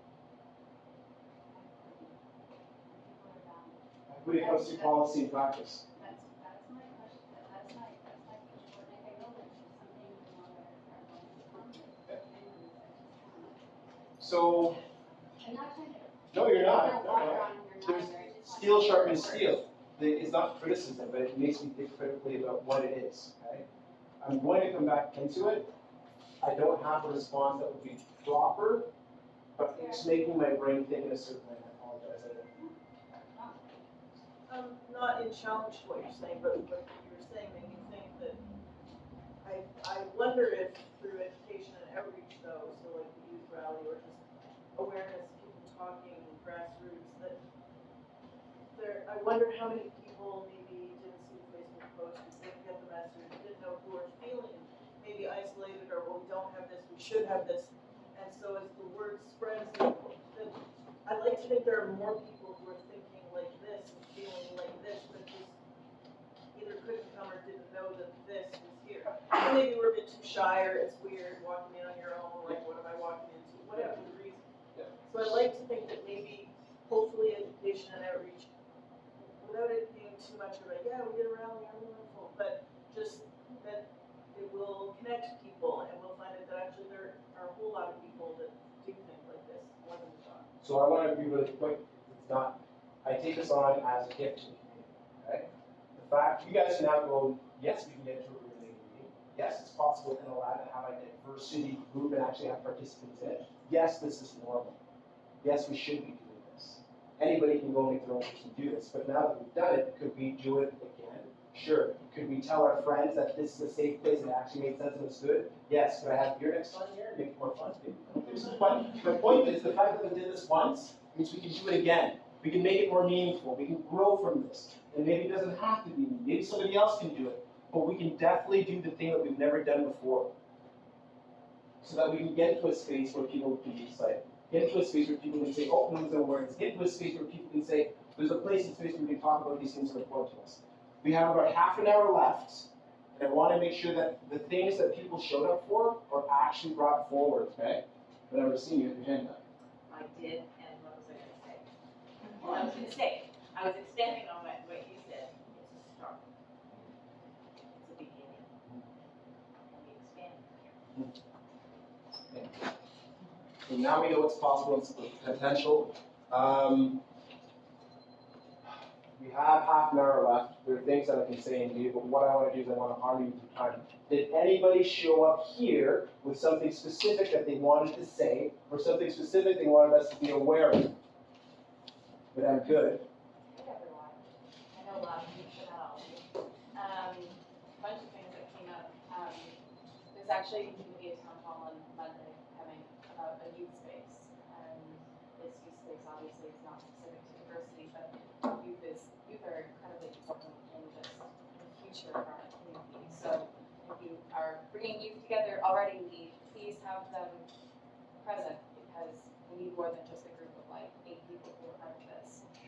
There is organization currently happening for a cultural festival in Cornwall. For Hannah, who is the EDI coordinator for the police and hospital, has sort of joined a bunch of people together in hopes to organize that. I believe it will take place on September 24th. Don't quote me, and I will come back with more solid information for that. Oh, that was a Saturday. I think we did a Saturday. Maybe the 23rd or maybe the 24th. Don't quote me. What else do I want to bring here? I think there are desires that have been expressed by different communities that have come here. We've been a very white community for a long time, and I think because of that, we become blind to some of the needs of other communities that we don't maybe see occupying our spaces as much as we are. And so I've gotten to know a group of Muslim people, and they're kind of taking me under their wing in a sense, and they've asked for some very simple things that I don't unilaterally know how to provide. One of them is a burial ground, is a place where they can bury their bodies. And that's a bigger thing that I personally can take on my own, but I think I can start that. And another thing is a space to play cricket. And so simple, like we have sports fields everywhere, and sports, we understand how enriching and important that is to our lives. But if we're not listening and we're not engaging and having these conversations, and it's not included in the recreational master plan, then how does it happen? Well, we listen and we make it happen and be flexible. So these are just two very concrete items that have been brought to my attention, and I don't want them to just sit with me quietly in my mind. I want to say them out loud because one of you in this room might know something that I don't about, an opportunity that exists for this to happen. I think right now they're using some fields out near Second and Power Dam, but none of the solutions are ideal at this present moment. So I'm hopeful that bringing some of these concerns and ideas forward, that one of you knows something that I don't, and that we can kind of come together and say, hey, you asked, and we delivered, and this will enrich our community. Because I'm recording for a microphone, I just want to ensure there's a youth event that's coming this following Monday. You want us to also be aware that there's a cultural group that is organizing around themselves. His name is Farhan. Farhana Maishi is the EDI coordinator for the police and the hospital. And so she is part of organizing, along Liz is part of the group as well, SPC Cornwall, there's a whole bunch of different groups, library, et cetera, who are part of organizing Cornwall Culture Fest, just a couple of days ago.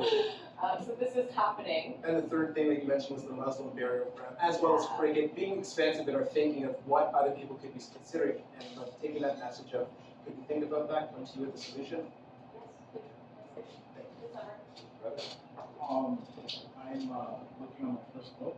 I'm also a athlete and Blackish, and I came in, I was very excited when I heard that we were supposed to visit university. And I have my own lived experience and I have the opportunity to talk to this with family members, but I would like to get the feedback from others. So if anyone in this room knows someone who's biracial or black and they've grown up here in this area, because I moved here in 1981. So I have a bit of an experience that I would like to take. And very, humorous at times, but So your name is Marcus, last name? Grant. Grant. Marcus, I have a friend that fits that description perfectly, so. Okay.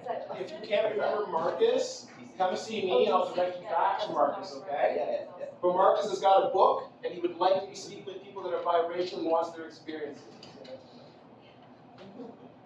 So as you know, you and I have shared a lot about the supports that we're looking for our new families that are coming to Cornwall and trying to support with multiculturalism, the diversity, and trying to support those families. And I was shocked and appalled by the fact that when I was looking for those supports for families that were coming, seeking that, I had to rely on Google Translate, and one international student who was volunteering her time to meet with families that I was working with, and I am in the education field, and I was just, for me, that spoke volumes that I couldn't get a community of supports to be able to help new families that are coming in or work I mean, how did it feel? How did it feel to have a question you thought should be a simple enough answer to go look for the answer, not find it, and realize that you have to create the answer? Is your answer good enough? Does it work? Yeah, exactly. And I do apologize because we have been screwed out. Yeah. We have a school event at 7. I understand. But that's what brought me here is I hope to be part of the solution, but I'm also looking for supports within that community to be able to help these families that are coming in and I like to say do right by them because to make them feel comfortable and to make them have access and The actions of good choices are only bad choices. And so if you're not helping them and nobody's helping them, they're only going to feel bad things. So before you go, let me ask you a really question. With the show of hands, you're going to put your hands up, would you be willing to do another diversity discussion again if it came up again? What a job. So we'll figure that out in due time, but I thank you so much for being here. I look forward to seeing you find folks on the 12th, but definitely before then, okay? Be well. Thank you so much for your time and your presence. Okay, so I've got 2 questions. I'm turning the floor over right after that. There is an Afro and Diversity Festival happening this summer. So it's August 19th. It's the official launch of the International Afro and Diversity Festival at Civic Complex. And you can find the event on Facebook. I don't know how it came across my feed, but there is a festival happening. So this is one. So this is what I want us to be careful with, okay? This is what scares and hurts me. I am plugged into the community hardcore. Thank you, Michelle, for informing me that the first time. Not saying that everything needs to come through me. There are people that are not like me, that are not benefited from 4,000 people on their Facebook page. And if this event is going to be set up for people like us to go in, where's that information getting put out? How did you find it about it? Who put that out? It came across my feed. I think Your it's a person? sponsored post. A sponsored post. Give me 1 second. And it's Francophone. Beautiful. Francophone, so you're going to dance with piano?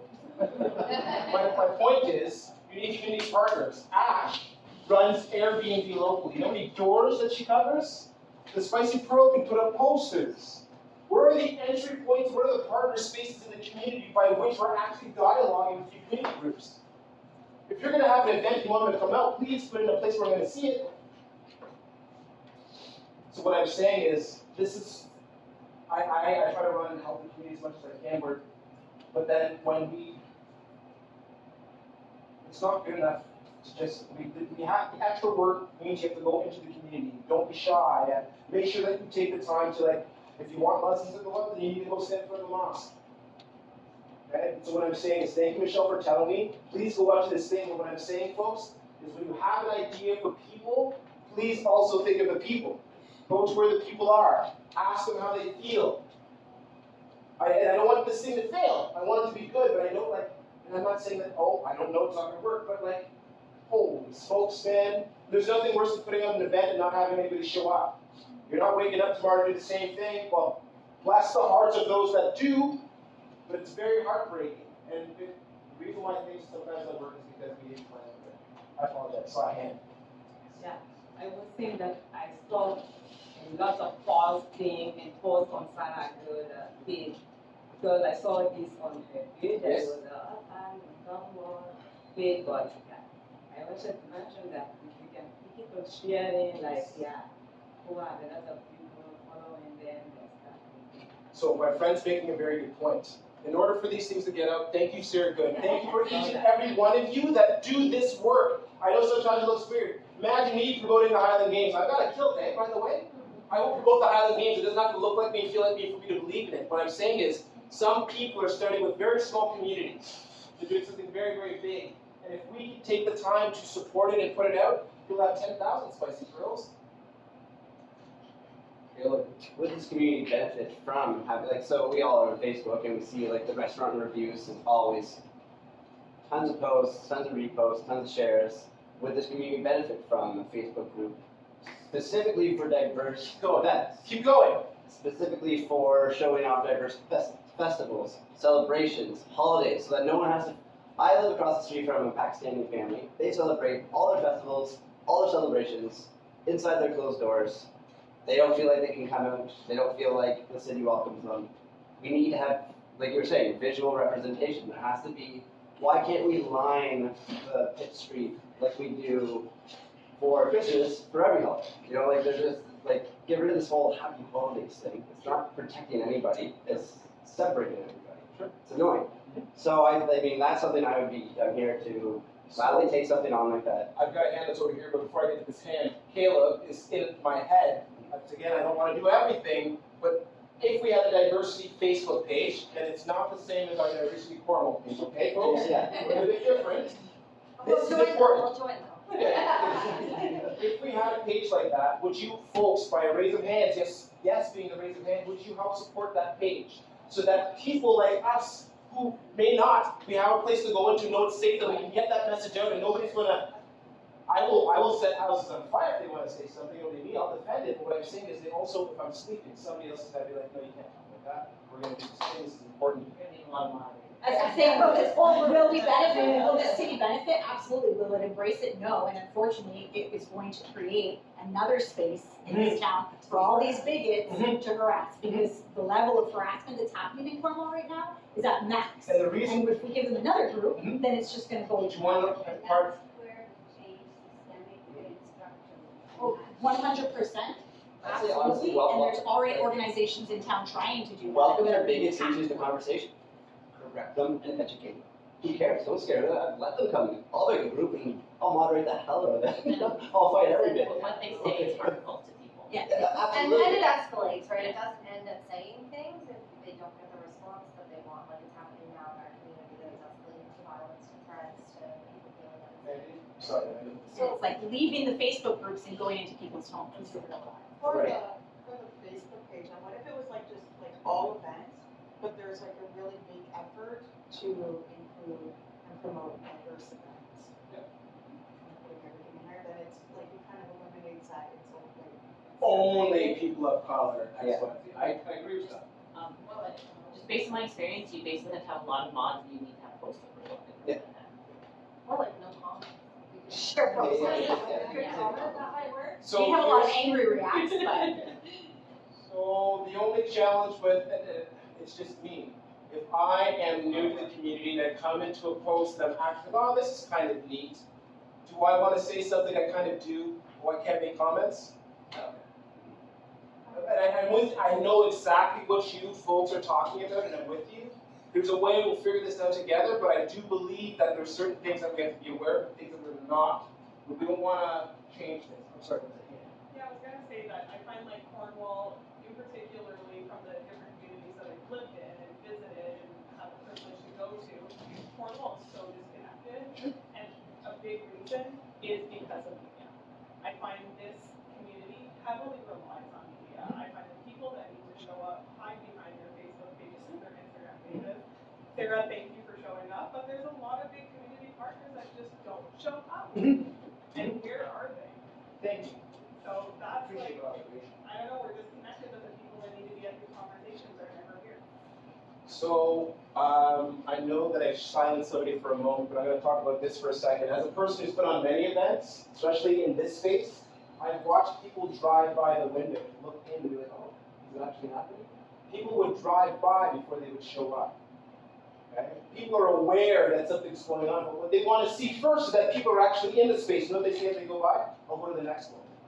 So the strength of this for me is to be able to have a second one, because the people that said that they're supposed to show up will show up once they know that it's a success. Our community does this a lot.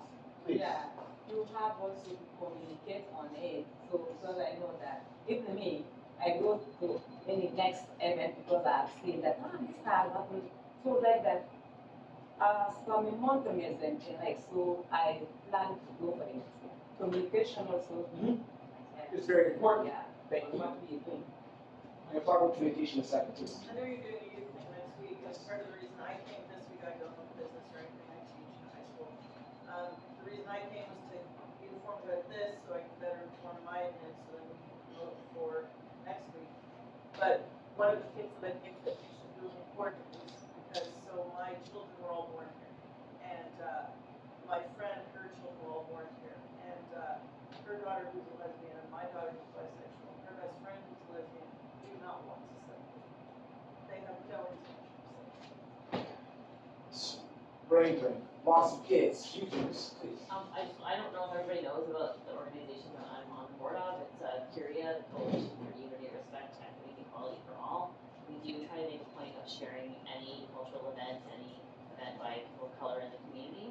And if you know of an event and you haven't seen us share it, message us, tag us. We will amplify those voices. That's part of what we do on our page. Thank you. Michelle Allen, Korea, diversity, advocacy, community work, integration. There's still tickets left for the gala on Saturday. We're not sold out yet. Okay. So one of the things when we do this again, what I didn't say is if you are representing an organization and wasn't asked you to speak on their behalf, I wanted you to come in as an individual. So thank you very much for being courageous enough to do that. However, if you speak and you want to introduce yourself, there might be somebody in the room that needs what it is that you offer. I didn't just want to out people and make them have to work even though they just got off work. That wasn't fair. But thank you, Michelle. So can I just get up and talk with them right now? Please. If you don't know, our first major fundraiser for Korea is Saturday evening. It's called the Gemini Gala, Truth, Reconciliation, and Fashion. So it's going to be a very interesting evening. We're going to have some speeches from Tribal Chief Ron Ross from St. Louis, Cornwall Tribe, APAB Chief, Grand Chief Abraham Benedict, some of the people in this room, so some local community councilors. The city council members are talking about like our path forward. There's a fashion show, there's an indigenous designer, there's corn soup. There will be a DJ, silent auction, 50-50. This is our first major fundraiser as an organization, and there are still tickets left. It's going to be a really good time. Anyway, if you want to get tickets, just look up the Curia on Facebook or talk to me and I'll tell you where. C-U-R-E-A, Korea, correct? And it's C-U-R-E-A, and it's $40 a ticket, it's a $50 a ticket, or $80 for 2 tickets. And Rebecca is one of the amazing people on the organizing committee, and this organization wouldn't exist without volunteers, but this event definitely would not have happened without some amazing volunteers. Thank you for that. Does anybody else want to take the floor? Because I'm going to ask another real question that I have. Please. I just want to answer, we're talking about community partners, and I don't see you because there's a sun over there. But, so I represent the Seeker News Magazine, and we're a small media organization here, but we're small, but we're mighty, and we're supportive, so use us, just come to us. It's not even necessarily paying for advertising, we're always there for supporting a good cause. They are often the only media represented at events. Support you too. Please. So my name's Cassandra. Sarah, I don't know if the youth center that you're talking about is mine. No. Okay. So, so I myself am also trying to fill a gap. I know that youth in our community are really struggling. So I'm just trying to really fill that gap. So I myself and with my partner, we're trying to open up a safe place where kids can come and get supports. So that will be up and coming, hopefully running by the fall. Good. Wow. Okay. So, if you're available, come out on Thursday. I think we might have about 50 kids coming in. I am going to do my best to work with them and give them purpose, function, and experience. But one of the things that I hate is when I bring people together, and then we have a great time and everything else, and then there's nothing else afterwards. Can you It's tell kind them of, all about the town hall? Like, Yeah, honestly, Monday. having 50 teenagers show up at a town hall would just rock. it would. And so I'm trying to forgive me. I'm working with like a soggy brain, but today is Thursday. June 5th, Monday. Oh, okay, so I do have enough time to get them there. Monday, maybe at St. Joe's doing announcements. Great. So I will. I love the teens that. Okay, got it. Yes. I'm going to introduce myself really briefly and then I should go because my kids have been waiting outside. Not long. Like a really long time. But my name is Liz Kendall. I'm on the board of directors for Diversity Cornwall. So we organize the Pride Festival in Cornwall and year-round events for trans and non-binary, two-spirit, and 2SLGBTQ members of the community. So we have a lot of ongoing events throughout the year. We try to do something every month or every second month for the community. Most of our events and activities are free. So if you're interested in more info, we have a Facebook page and a website, and it's Pride Month. So please go find the page, boost our posts. We're looking for volunteers for Pride. Pride's happening on August 12th. We're also looking for sponsors and just people to share our posts, come support our events in our community, but also to like spread awareness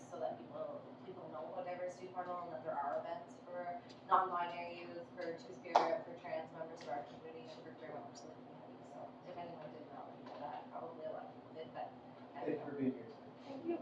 Thank you for hosting this. It's Not a problem. Okay, so I've got a question. This is a real one. Are there any organizations in this community that address diversity? What do you mean when you say diversity? Multiculturalism. I'm going to stand in my box right now, and I want to see, because I'm going to write this down. If there's something that I'm not aware of, I'm aware of Korea, but if there's other organizations, I would like that to be known, because when people come to me and I say, these are the organizations that will respond, will help, will join, will support, collaborate, and X, Y, and Z. So are there any organizations similar to Korea that support diversity and multiculturalism that I'm not aware of? With the African Caribbean Association. AFIF? Yeah. Okay. AFIF. Wait, there's another one. The ACI. I sent you Yeah. the people for that festival though, and the people that are organizing it. Thank you. I also tagged you in a post. You? Are there any other organizations? So the organization that is putting on the festival, or that seems to be one of the main organizers, it's the African Colors Tenindia, Tenindia. Yeah. That they're local? So I'm not sure, but they're the ones that are putting on the festival. Okay. And can you spell that again? I've got my friend as being my scribe. African Colors, Tenindia. You're a fellow lefty, eh? Oh boy. Anybody else? Marcus, pardon me. VIA Foundation, I'm going to be launching foundation. Which foundation, sir? VIA Foundation. VIA Foundation, sir? Foundation. Okay, thank you. Do you want to talk about it a little bit? The VIA Foundation is dedicated to alleviating the effects of poverty at home and abroad, which when I was there in 2010, I was purchasing pallets and distributing to local food banks. So I would be holding such initiatives, such as we did something with the Lions Club, where I put out a bottle of soup, charge $1 for each one, so 58 cents, put a can of food bank 42 cents, that go towards the price structure, so things like kids eat, like kids play. So I have numerous other, what my father taught me a few things of how to get things in Jamaica with partners, where they come together and a little bit goes into a big soup. I don't want to take up too much time. You're not, sir. I'm relaunching it, so I'm always. Okay. And so what I want you to do is this lovely lady by the name of Michelle, when you are ready, be sure to send it into a group so the group can send it out to the public so that we can rally around it. Don't be shy. Thank you. You got your hand up? Oh, you want? Is that what it is? I was going to stick your arm. Say, something they've already said though, the African Caribbean International Association of Eastern Ontario. And that's ACIE. It's ACIAEO. You got that? But I can give you the link, and they do various things in around here. Thank you. All right. Any other ones? Cornwall Islamic Foundation. Cornwall Islamic Foundation. Thank you. There's the Cornwall Shivan Temple, I call it. Cornwall Shivan. Is that SHIVAN? Yeah, I think we just opened there. Cornwall Shivan Temple. About the work they're Thank you. Anything else? So now I want you guys to pay attention. I mean, I'm gonna mention, like, although they're not a group obviously organized around diversity, Children's Aid Society, I mean, the first 13 calls of action from the Truth Reconciliation Commission are regarding child welfare. And so it's a very, very strong mandate to understand the disproportionalities, create culturally appropriate services for children. Obviously, Sandra, you know more about this than I do. I'm in HR, I don't work directly with our clients, but even everyone in our organization is quite aware of it. And we have an Indigenous Services Coordinator who often will organize Indigenous cultural events for our youth so that they can participate. Children's Aid Society, I'm going to say something really quickly. The Children's Aid Society approached me at the Spicy Crow and said, listen, Lee, we have a bunch of young kids that are identifying as minorities, but we don't have any foster parents that are Black or ethnically based to take in these kids. Could you create a partnership with us to kind of go into that audience, that group of people, to bring them and say, these kids are important too, we just don't have the parents for them. Okay? So I can appreciate it if you indicate the Children's Aid Society. Somebody else have a hand. Lots of hands. There's the Filipino community of Cornwall and SCG, and they're having Philippine Independence Day on June 10th at the band shop. Thank you. Well, the case got that. Anybody else?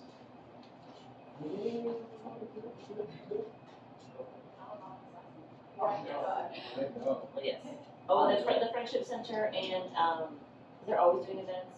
Native American tribal culture. Yes, but there's stuff at the skate park, yes, I mean, there's Oh, so the many, skate so much, Akwesasne does so many more events than we do, and I think we need to spend more time over I agree. It's also National Indigenous History Month. there. Yes. It is. And actually, there's an event happening at the skate park on the 21st for Indigenous Peoples' Day. There's like a skate event that's happening with an Olympic skateboarder and And so here's what I want to highlight to you fine folks right now. We have just taken about 10 minutes to crowdsource just organizations that kind of are in the multicultural space. I can tell you, you can fit those options on 2 hands. There's nothing wrong with that. I'm very proud of what we have. But my point is, I was only aware of 3. There's 7 more that I wasn't aware of. If you're new to the community and you're only aware of 1, you're not aware of the 9 other ones. Is there a list that we can create where this information is available? I know that there was a map, I think, in the recent Cornwall Living, or on the flip side of something, that gave a little kind of overview of Cornwall, and it showed you all the different groups and stuff like that. But even still, on the back of that, it didn't reflect everything that could be available. So I just want to highlight that. We're going to grow, but I want you to know that. I've got some, and I'm going to say it, I've got black people in the room that I've never met before. I'm just joking, I know I've met you. But I want to ask a frank question. I've been here for 21 years. Where have you been? I'm just joking. How long have you been here for, if I may ask? I just got last 2. Welcome to the community. Okay. 3 years. 3 years? I was, yeah. You haven't lost your beautiful smile yet? I Past was, the 2-year mark. I was in Northern Ontario. Yeah. Family then. We moved here. My husband is from Quebec. He said, let's go to Quebec. I said, oh, I want to stay. So we found Cornwall was a nice place. Good place, 1 hour and a half from. For yourself, how long have you been? Yes, my name is William Futsu, and I've been in Cornwall with my family just for 5 months. Oh! Can we give him a round of applause?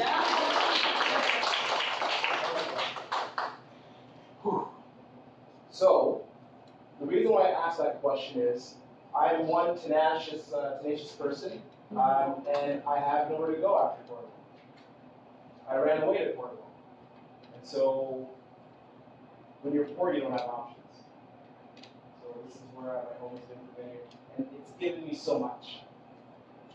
I want the people that are new here to have a welcome mat, to have friends that show up in the middle of the night for you. I want them to look at maybe me and say, is it possible? It has to be possible. How does he wear his smell so well? How can he walk down the street? I want them to know it's possible. And I want the magic that I have available to everybody. And it's not about black people have to be on top of white people. It's not about white people having to give up their space to the point where they don't exist. What I'm saying is, there are ways that we all can live together in equal harmony, but in our spaces of ignorance, we can lose people. I don't want to lose people, because I'll tell you what, Ash and I have been working in this community for a while. We're good people. But when situations happen, it cannot just be Ash and I that are going to show up in these spaces. Nor is it going to be Ash and I opening up every single thing that's required. I don't know who does your hair, but I get people that go to the Spicy Curl that show up and go, listen, Roger is my white business partner, and they go, listen, can anybody do our hair? And then Roger goes, hey Lee, I saw you came in, does somebody else, can your sister do their hair? My sister works 2 jobs. I found out on the 1st I was going to be doing an interview on Kojiko. I had asked and reserved it for the 3rd for the Reconciliation Gala fashion show. Can you do my hair before that? My sister's going to rush home after her 2nd job and stand for another 2 hours to do my hair so that I can step out in the world and look presentable. What I'm saying is, there are different things that are still missing, different things that we want, and we can't all do it all, even if we try. And so we need our friends to show up and do those different things so we can be as human as possible. So thank you for the new people that are here. It's beautiful. Beautiful here. And I'm born in Edmonton, huh? Edmonton, Calgary, grew up in Toronto, Brampton, Malton, Mississauga, lived in Ottawa. I'm telling you, Cornwall is where it's at. Right now, we as black people have the ability to create a definition of what black means and what it needs to mean. I'm going to tell the white men, especially in this room, the pendulum is swinging the other way. I told you about that young white girl asking me, you know what that black girl's saying. right now, and I say this respectfully with the microphone, not as I'm going to say it because it's going to hurt and you're going to feel it. White men are the new niggers. Do you want to know why? We have a thing called patriarchy. Remember what that means? All the things that we've suffered in society, a group of white guys got together in a room and decided, hey, this is what we're going to be doing. They extracted and they disappeared and they left it up to you to now define what it is that they did. And every time something happens, we only have history to look at, and who created the history that I'm living? We are now in a situation where I remember growing up, who remembers the O.J. Simpson chase with the white Bronco? That was one of the first televised live event helicopter, night vision goggles chasing this thing down. I remember being a kid watching that. Being a black kid growing up in Malton, when you hear black male, 5'10", last seen. I'm a black man. My brother's 5'10". What was he last seen? You get confused. Me as a black person, my job, my mother said, hey, you better pull up your pants. Pull up your pants, wear a belt. Don't let me screw up. Those colors your friends are wearing, the blue and the red, don't come to the house with that. That hair that you want to get braided, do not do that. You're going to look like something, you're going to be confused as something, and I don't want to lose my baby child. Because you look like something. You're a white man, I love you. You look like a white man. A part of a lot of histories we've suffered because of white men. Not just white men. I can tell you horrendous stories of black men, Indian men, brown men, that have done very, very nasty things. But the point of the story is history is owned by the victims. And in this part of our life right now, this is the history we're living through. And what I'm saying is it's not easy being confused as something that has happened. But the glory that my mother gave me is, you're a good soul. You can be who you are. You have talents, you have skills. You're not just a black boy.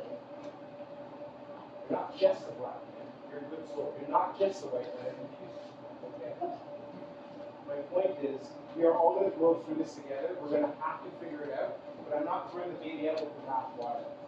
It would be impossible, especially I'm from Haiti, huh? So we have a very real reality against what racism is and what it means and how it has to not be there. I know the feeling of being confused with something. I know the feeling of trying to escape the history that isn't yours. I also know the reality that I can't live in my life without you. The Spicy Pearl is successful because its neighbors believe in it. My neighbors are different colors, but this community is mostly white. People believe in me enough, believe in the food enough to do that, to make that successful. I am blessed. The point of the story is, I have white teachers. I was in an accident. The first respondent to the scene was a white lady that I went to high school with. She's a police officer now. My daughter is half white, half black. She's going to have to figure out her own self in this community. So when I stand here, I don't stand here just for one group or another. I stand here for the unity and community. Okay? So all of that to say, I've said a little bit of enough. What I'm asking for is two things. If you're willing to come into this room and give up your time, thank you so much. Okay? I don't want to create a club where you guys are going to have to be doing things, or you're going to feel uncomfortable, or X, Y, and Z, or you feel like it's a mandatory thing. It's not that. But the moments when we don't show up is the moment you leave space for something else to get in. When we have people that are doing great things in our community, but they don't see leadership for protecting that, when they don't see policy that says you can't talk like that, it encourages sick things to step in. Nature abhors vacuums. If I dig a hole outside in the ground, in a year, dirt's going to collect into it. When it rains, water gets into it. Nature doesn't let things stay empty. It will fill it with something. So if you are not in the space, in the absence of good choices, there are only do not empower or embolden the ignorance of the people that live in the community. The reason why the Spicy Pearl doesn't get bad reviews is because it's got so many good reviews. You couldn't be a racist and show up on that page. I could sleep like a baby and know that by the time I wake up, 10 people are going to say, yeah, we don't do that right here. And they're not going to look like me. And I'm blessed for that. The point is, you guys, in the absence of in the absence of written law, you are the declaration of what is good. So if we don't have these diversity discussions, it doesn't mean that diversity is not important. Please keep what is important in the public's eye by doing the right thing when you can. I'm tired. I've recently come out of an accident. I decided that I can't do certain things. But this thing I put in front of myself, I'm here because whoever does the next thing next is because you guys need permission for it. So keep giving permission for the things that we need. Okay? So that's that.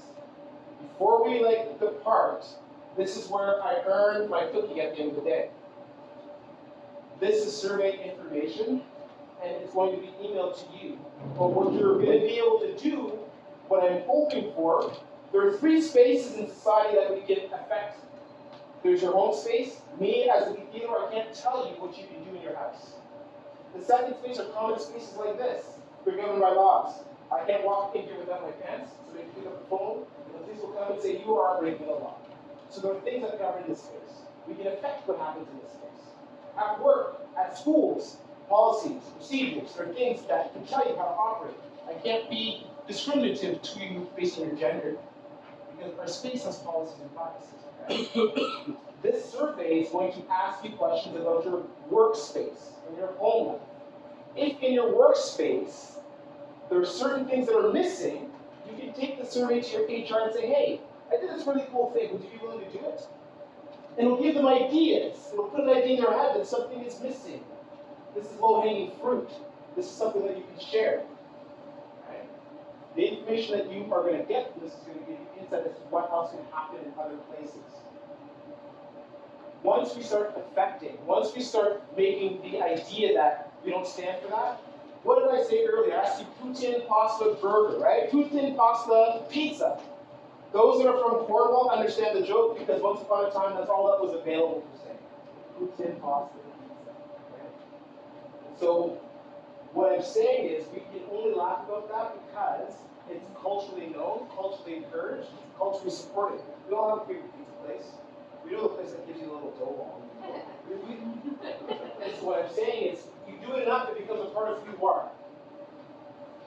So keep doing this, because then it becomes a part of who you are. Alright? So, I've said what I've had to say. I would love to talk for an extended period of time, but I really want to make sure that you guys do that survey. Okay?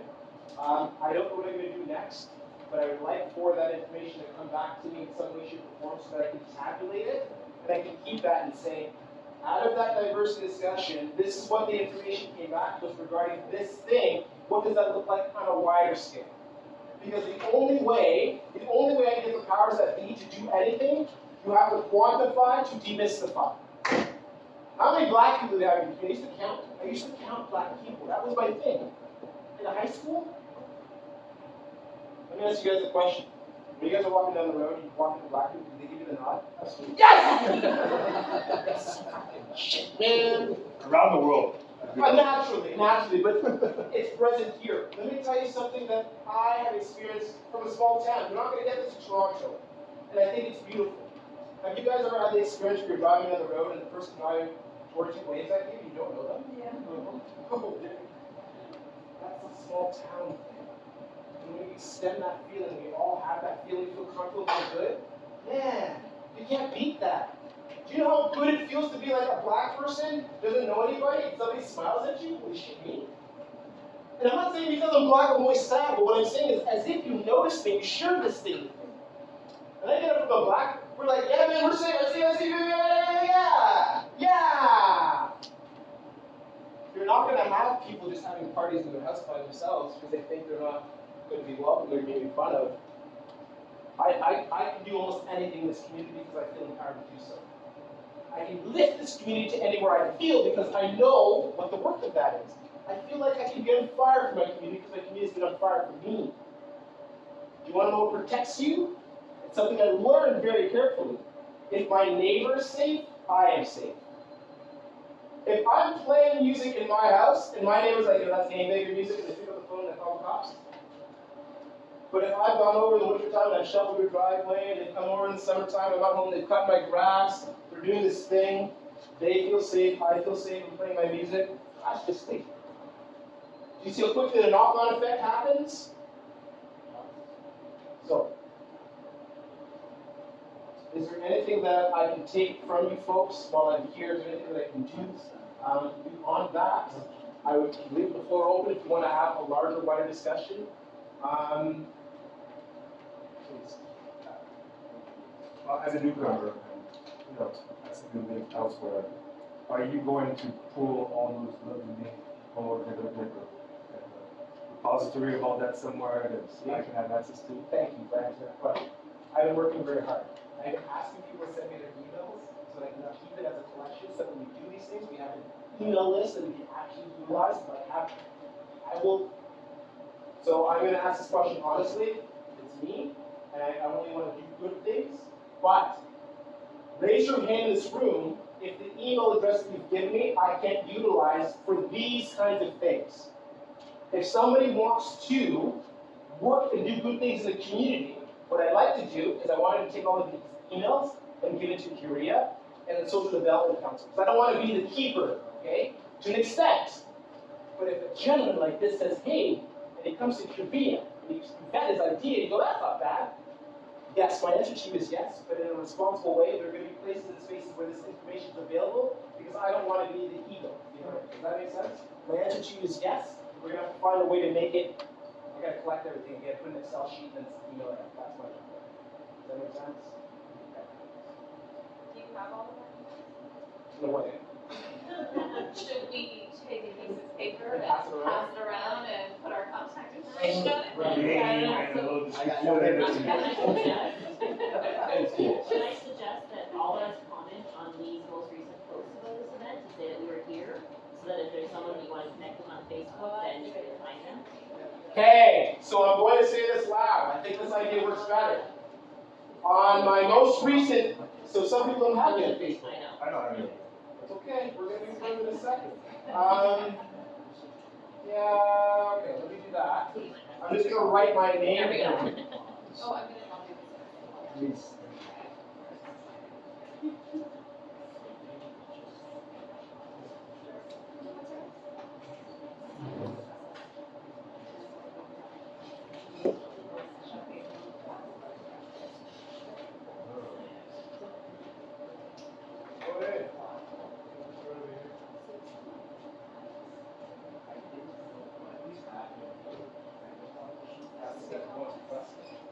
I'm going to pass this around in a second.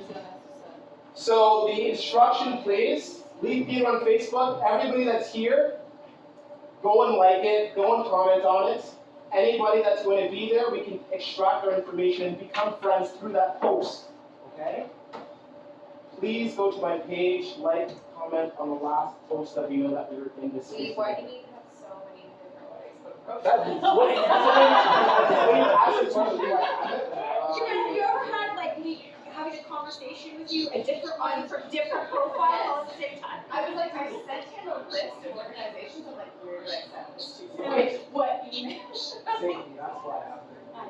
Suggestion, be on the Facebook post, which I think is a great idea. If you want to exchange an email list today, name email, I will happily collate that list and send an email blast to everyone saying this is who was here tonight and this is how to contact them. Yes, please. Councilor South Stormont, by the way, we can trust her. Sorry, this is off the topic of like, That's but, really nice piece of and I paper. know that, working with diversity formal, is there something going on this Sunday with water? It's at 1 o'clock. What is What that? time? It's a 2SLGBTQ plus twin at 1 o'clock. LGBT. Yeah, it's free and it's safe. This is Pride Month, June. Yeah. So, and it's safe for trans and non-binary. It's about time. And August the 12th, tentatively is the Pride. Not tentatively, definitely. And in Mount Lamoureux Park. And correct, okay. Ash, We should, these are really charismatic, keep talking. right? That would be an eye-opener to everybody's different. Karasaga? 1 o'clock for Can you tell us what Karasaga is, please? Sunday. So hard. The bachelor? No, because it's so weird. As you grew up in, so Carasaga. So originally I'm from Toronto, from Mississauga, which is a city. So okay. Okay. So that being said, Cara means like an umbrella, right? So once a year, different cities have a festival of different cultures. So the city itself, the different pavilions are set up in different parts of the city, where people, the public can go and actually have a passport to travel to different parts of the world. So your ticket is like $20. You can purchase it at any of these pavilions, and each pavilion is like Portugal, India, China. So you have different communities, like, so the Chinese community will come together and get like certain people from that community and make a pavilion. So then the public can now visit China. So you're seeing stuff from China, like the activities, the dances, the clothes, and so merchants can also bring stuff there from that particular country and sell their stuff there as well. So you have them throughout the whole city. So you just go on the bus for free, as long as you show your passport, you can purchase it at all pavilions, or you just drive to different parts of the city and you actually explore it, different countries. Thank you. I like that idea because that decentralizes so much of our activities. We do a lot of work in Langley Park, and that's great. But there's so much of Cornwall that we don't get to. But that would make me stretch myself out for sure. I'm seeing you get ready to go. No, I was actually about to know the email, but it's so nice enough. I can put the laptop down. I think, is that what Sarah's circulating a sheet of paper right now. If you want to merge it, just for efficiency's sake, it could take a while. Do we feel good about tonight, ladies and gentlemen? Thank you. Okay, so we're going to do this again. I'll figure it out. Ryan, tell everybody that nobody showed up except you. This was beautiful. At 5:15, Caleb showed up. I was like, yes. And I was like, oh well. We would have a good dog. Gentlemen showed up hella early, but my point is, that was my time. So thank you very much for instilling faith and confidence. It's not just me that you even hope to. There are a lot of really cool people that I'm aware of that have some really cool stuff that are going on. And when they see that something like this is supported, man, your city's going to open up. Your city's going to open up and do so many beautiful things. And beautiful people are going to feel like it's worth being beautiful. Okay? So keep this up. I want to shut up. But if there's anything that needs to be said, we can say it another time, but I'll just say for now, thank you very much all of you.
So I would say, if I was making a deal, I would have been more receptive because it was before. What the time to him. So how was it? Like he was accepted, but he would have been. Oh, he still felt very. That little digs and all that. Yeah,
no, I'm not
Nice to meet you. See you next time. Yes, definitely. Yes. Nice to meet you.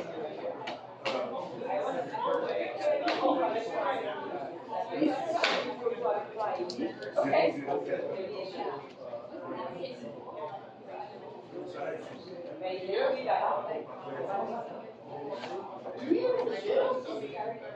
Je veux bien vous te donner une place comme ça on va s'écrire. Oui, je vais Sarah et Yanni.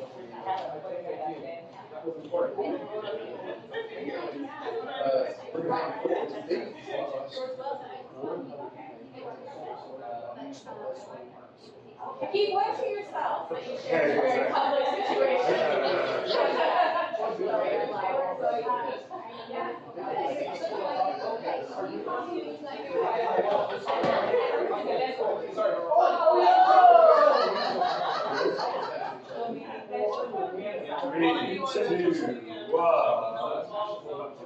I know you can talk there, but they want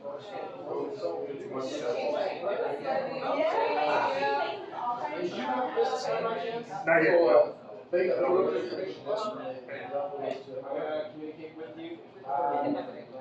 I don't know how or why. I don't know if Because it's I said like it's sweet.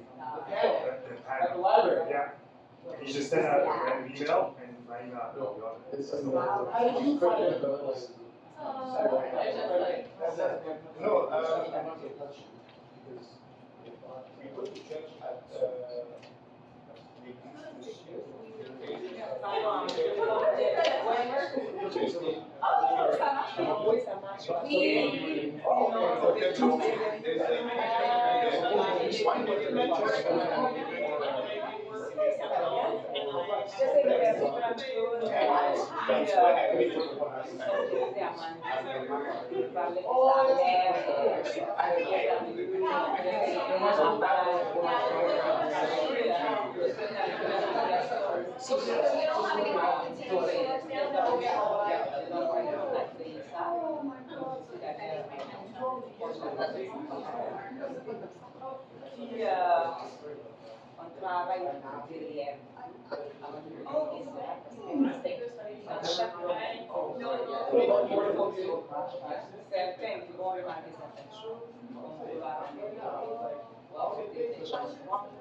this was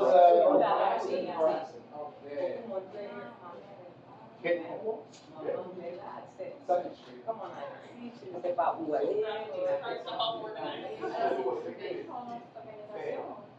J'ai pas, présentement, là, je travaille avec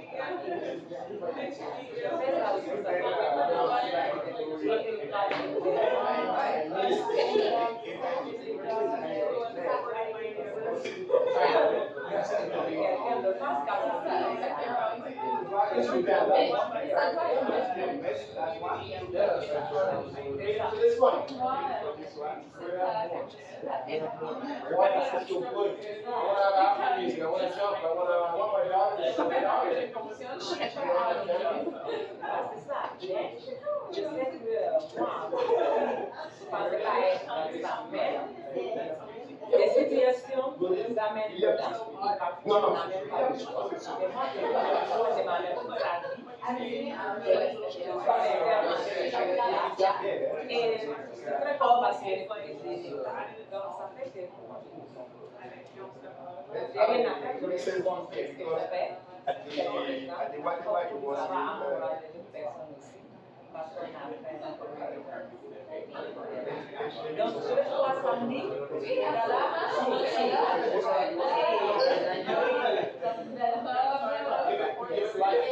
Ils m'ont dit aujourd'hui, je pensais qu'on faisait comme un speech, mais ils m'ont dit que non, c'est un panel, ils vont me donner des questions pour répondre. Alors, je pense qu'ils vont les envoyer ce soir. Alors, je les envoie quand je vais étudier, est-ce que je peux avoir un campagne, je pense que Bah oui, hein, c'est ça, surtout que j'ai arrivé à la vie, c'est vraiment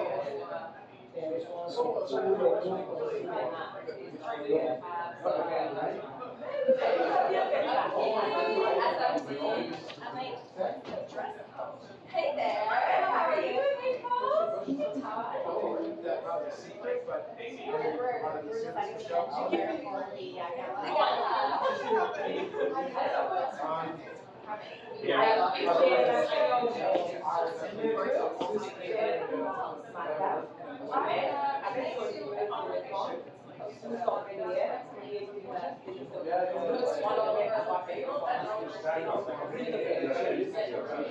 la liste aussi, comment on répond. Mais là, tu as mis ça parce que c'est pour ça, c'est que tu as fait, tu dois le faire, discuter, en parler, donner des idées. C'est très important. Well, Are they waiting for something?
Schmitz and the other one, Boston.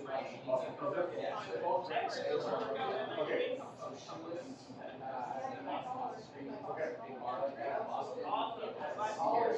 Okay. Choose this world watch. That's a problem. Thank you guys. Take care.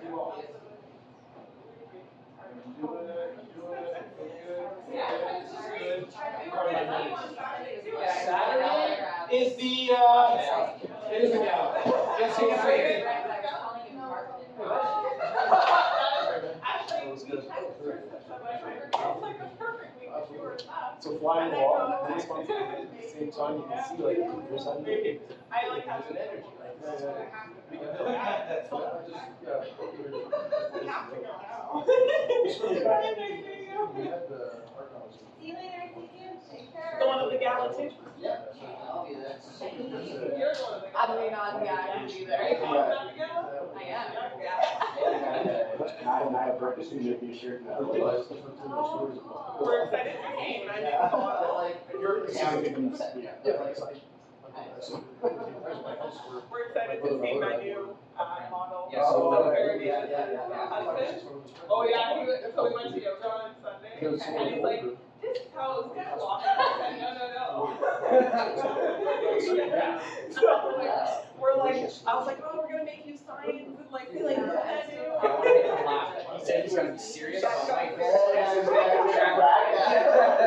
was like, oh, she's gotta keep her head straight. We're gonna do anything we can to make him laugh. No, about a year. What are you doing? Oh yeah, I already asked you that, yeah. Oh, yeah? And it's free. Yeah. And then all the shines. 5 years. It's gonna be hard for them though. Yeah, it's fine when you get the opportunity to, we all, knowing what I know, volunteer work, my material. Yeah. The youth space is a very protected space, you don't just let anybody go into school. Right now, Right now, so from there, if you're doing an event outside of that, you gotta be a really good person to just, to be able to have Good so to get into those youth spaces, and do those youth things, we need to create those. Wow, It's not just, this has been going on just there, but we don't have enough, but we're gonna do I mean, shit. it's even Boys and Girls Club, they're That's interested in the the, 32. youth ride. Oh, right, yeah. Youth ride is like this, you're doing wine, there's like a formal one. That's okay, Mix like, together. like I've been talking to people about my passion, like, honestly, like, that's been great things for my career, and, like, I appreciate the work Absolutely, that I've done, and like, what that agency brings to the community, but ultimately, like, it's not where I work, like, I'm really, all about supporting the This community. afternoon, right now, see you. That place is like, Shut down and make sure everything's good. that's how it's like, they're like, man, you're doing this, and it's like, so much better. Like, how can you? You wanna show these two? Absolutely. Yeah. Okay, cool. You're welcome to join us. I'm going to power down. Y'all there? Back it up. We're like, Oh, yeah, but it's like not over. Oh, yes. Okay, I'll get a table for, Do you want schnitzels, right? then we're 8. Okay. Yeah, you? Yeah, 6, broke 7, 8. Yeah, sure. Broke it down. Do you guys I need think that was any help everything. cleaning up? I would say no. Do you want me to bring this for Saturday? Yeah. With that energy, yes, Yeah. please. Yeah, you certainly can. Okay, but if you tell me to do it, I'm doing it. You're doing it. And I'm gonna totally do that. Like, I'm gonna put like some sparkles on this. Razzle dazzle. Set that up for me. Okay. Saturday, I'm gonna see you, okay? Yeah, but you're going to Central, right? Yeah, I'm just gonna power this down. I'll see you guys doing like, I'm gonna have a smoke too. Yeah. Fortune. That's fair. 2 hours for this? Yeah. You forgot about the other 14 hours before it.